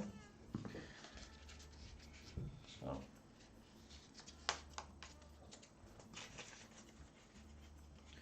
my wet and dry folded 3-fold, my rag for wiping away the excess also folded up. Now I need where to dump it.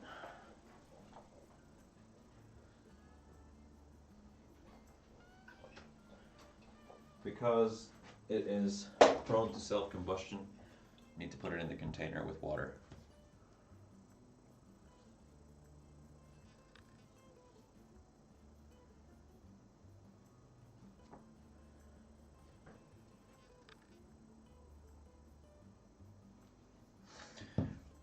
Here it goes. All right, who's excited? I am so ready for this. Been waiting to do this for a very long time.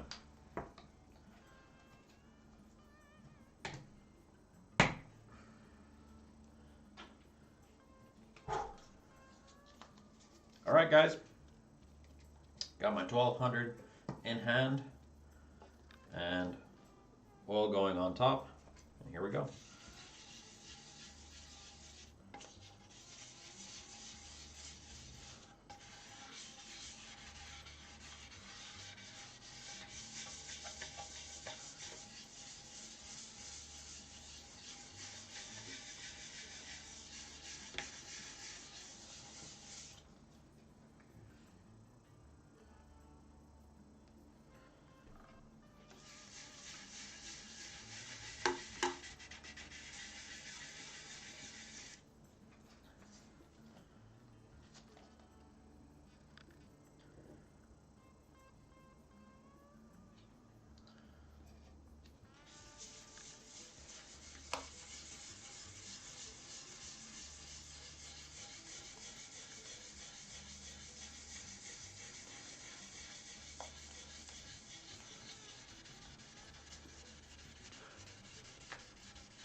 Now this wood has been drying in my storage for about 7 years, so it is really soaking it up.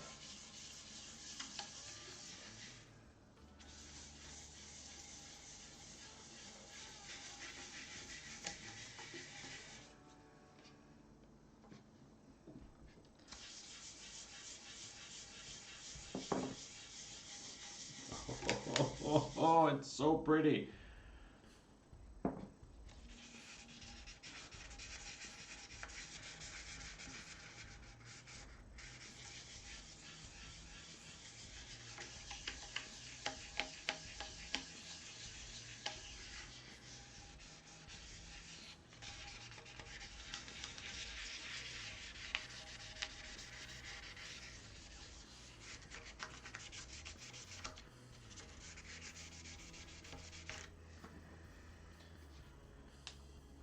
Oh.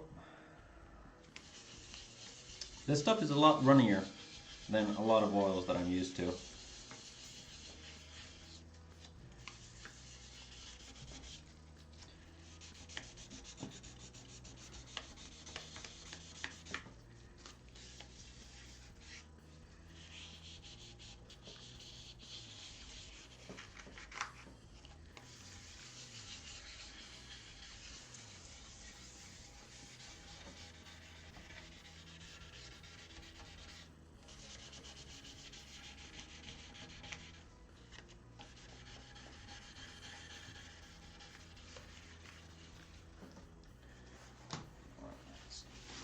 Start taking away some of the excess.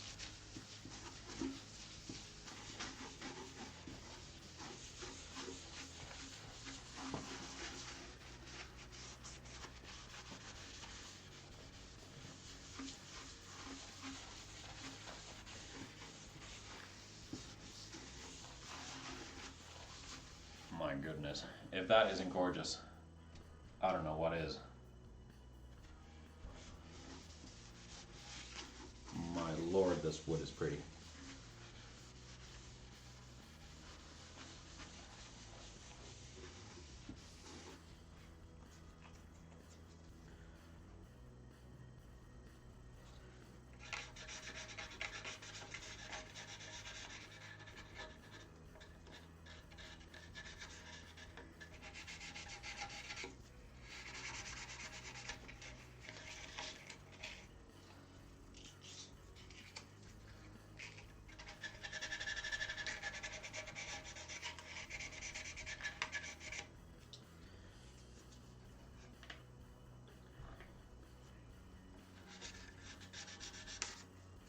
I might need to use a brush to get in there.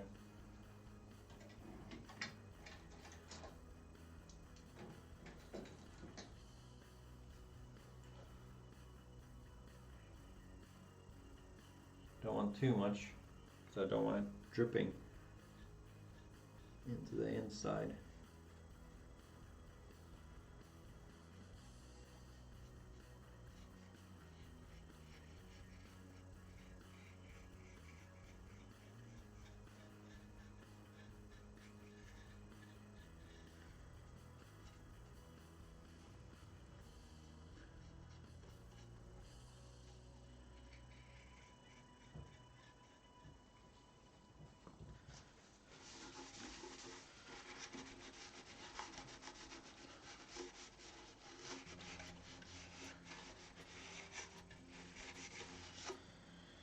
All right, moving on to the sides.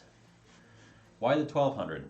Well, the 1200, while it gives me a very, very nice finish, it also does the last bit of sanding and sort of clogs the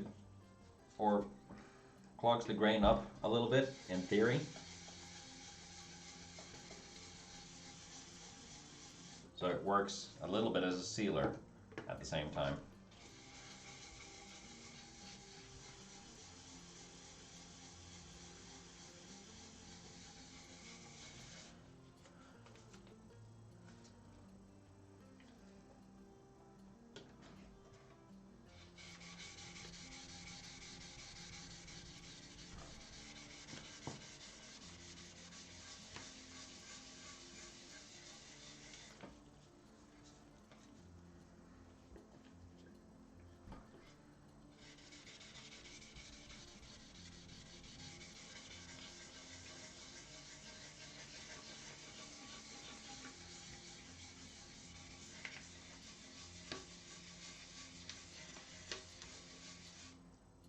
Just gonna move the camera back a bit.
Dog's starting to complain that I'm not paying attention to her.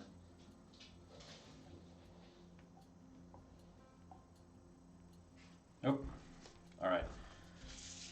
Get a drip, address it immediately.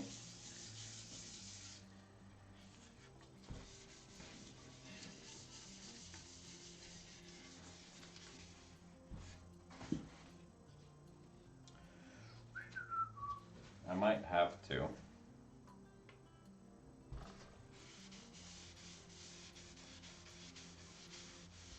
do this.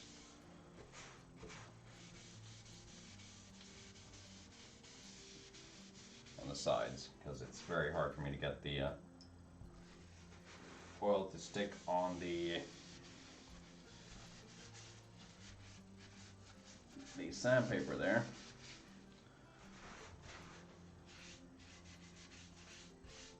So I'm gonna add it with the paper and then sand after.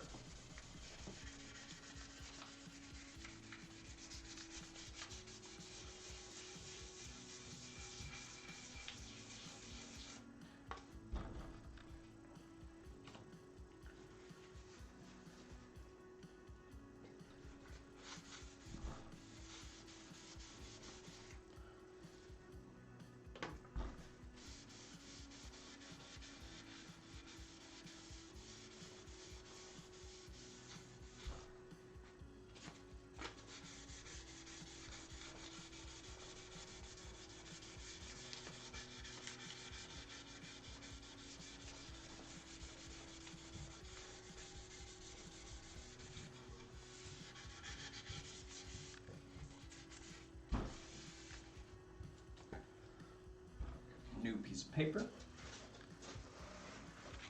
to wipe everything off. Direct pickup mounting is a pain in the butt. Depends.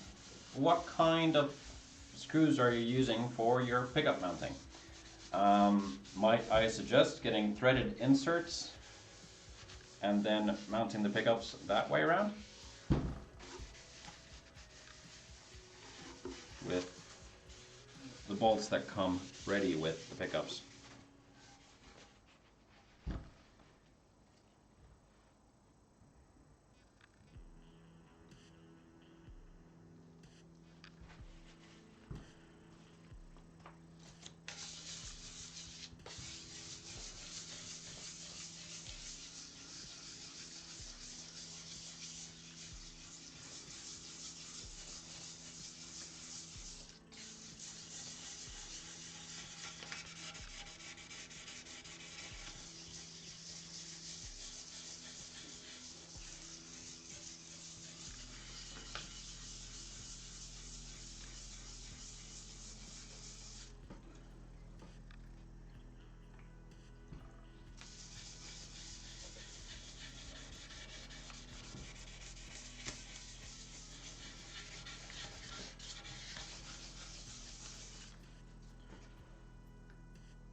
It's really soaking it up.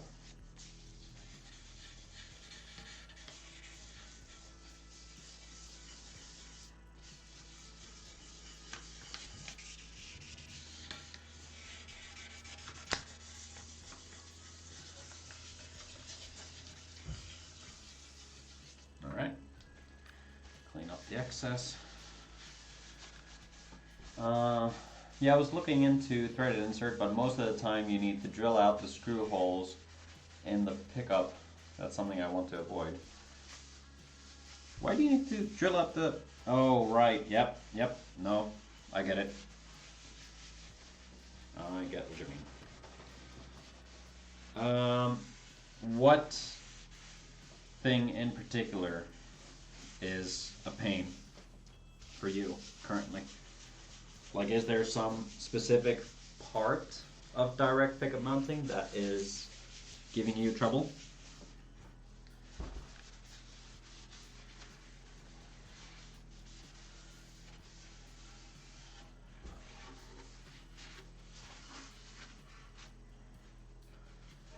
Okay.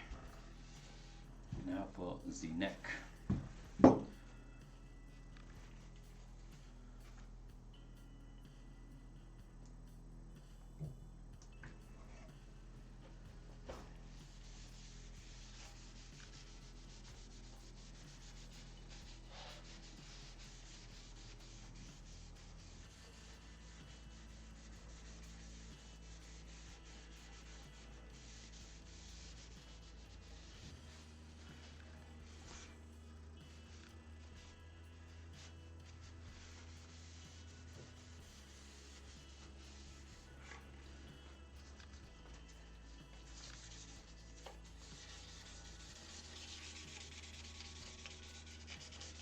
And with the 1200 on the neck, it makes it feel so smooth to play.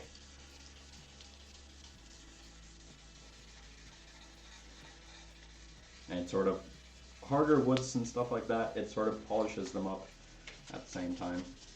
So this Wenge, when I'm done with it, should look pretty damn badass.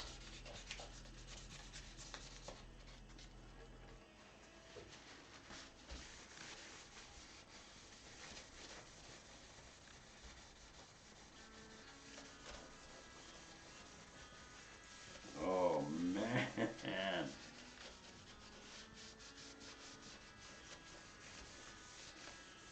I dig it.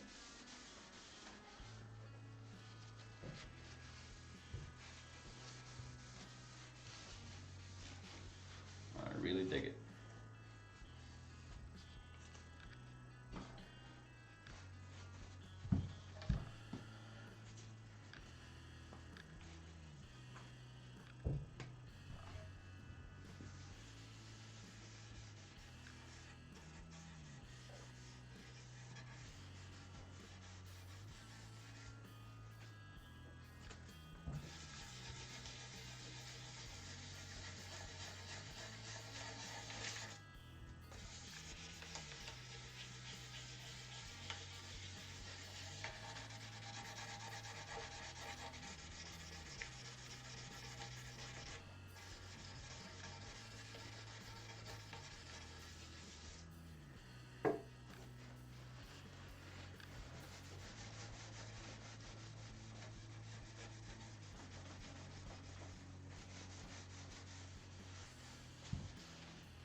Still have the back plate to do, but this headstock is gonna look real pretty, real soon.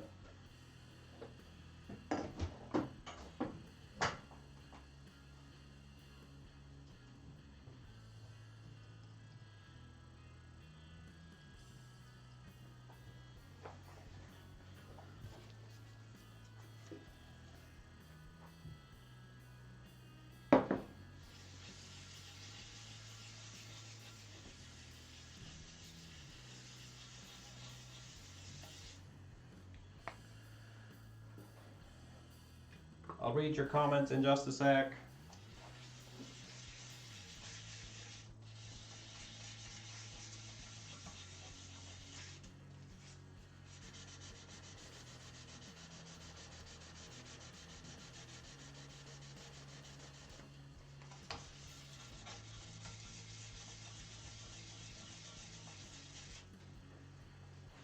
Just kind of busy at the moment.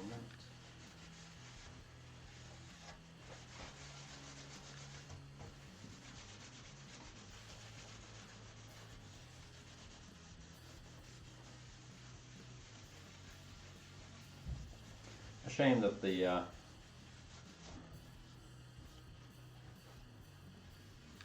inlay kind of broke apart at the end there, but all right.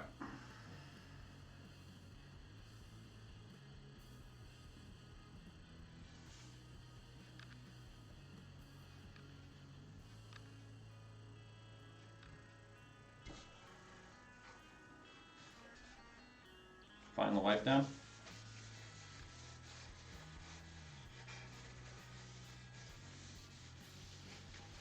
And that is the first layer of oil done, and it has utterly and completely soaked it up. I'm gonna let it sit for about 15 minutes, and then I'm gonna put on a new layer of oil.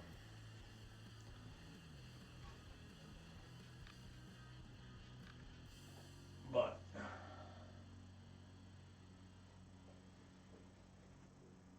that is gorgeous. Even if I say so myself, I think that looks just bang on. Yeah. Finding the correct hardware mostly. I was thinking M2 bolts with M2 threaded inserts. Yeah, that sounds pretty good. I believe that M2 bolts and M2 threaded inserts is what OD Guitars uses, so Omer. The music reminds me of Ola England's Pizza Hawaii. What is the music? So Omer. The music reminds me of Ola. Oh, yeah.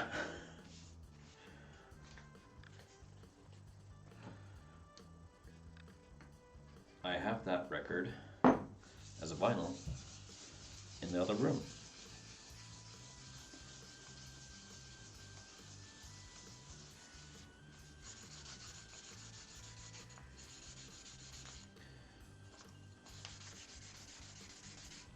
I just got a really killer vinyl yesterday. Basically immediately when it came up for, not sure if it was on pre-order at any point or whether it just came up on sale, but when it came up on sale I immediately, I had to have it. It's the Silosis Conclusion of an Age record, which is a phenomenal record. And the packaging on that was just unbelievable. So cool. And the vinyls themselves, they were like a green marbled finish as well. And that was pretty sick. Alright, that is the first portion of oil done. Oh, sweaty glove. And the opportune moment to end the stream. That's the back plate. Thank you very much, everybody who watched. Imar, either. You guys have been keeping me company, and you have no idea how much I appreciate that. Thank you very much for sticking around and watching this. And thank you for, once again, sending me a bunch of really great questions. Just put those in water so that they don't blow up while I walk the dog. But I mean, look at that. Look at that. Yeah. Yeah. I am so stoked for this guitar to be finished up on Friday. It is going to be insane. Omer is awesome, no joke. Awesome dude to talk to as well. Me and him chatted about NGD stuff because I implemented some of it in the headstock after chatting out of respect to a maker from a maker. I threw the design out. Omer is such a cool dude. Seriously, he's one of the most down-to-earth, or, there's a lot of really down-to-earth luthiers out there, but Omer is definitely one of those.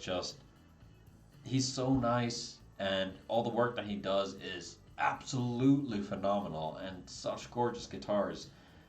So, yeah, just all in all, a great dude. If and when things get out, or I should say, when things get out of all this COVID nonsense and back to a sort of normalcy of some sort.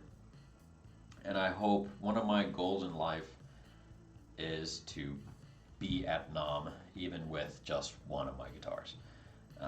That is somewhere where I want to be, and hopefully I will be able to bump into Omer at a place like that. That would be so cool to me, and chat to him in person.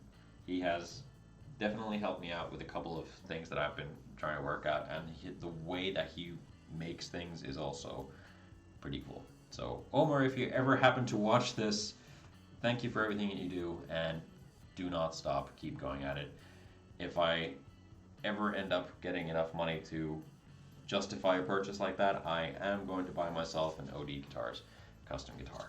I have to have one, but it will require some serious dough from my part, being a poor luthier that I am. Anywho, enough jibber jabber. Thank you very much for watching. I have almost stopped this recording already a couple of times, but now it really is time to go.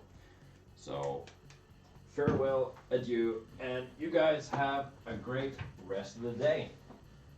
Bye.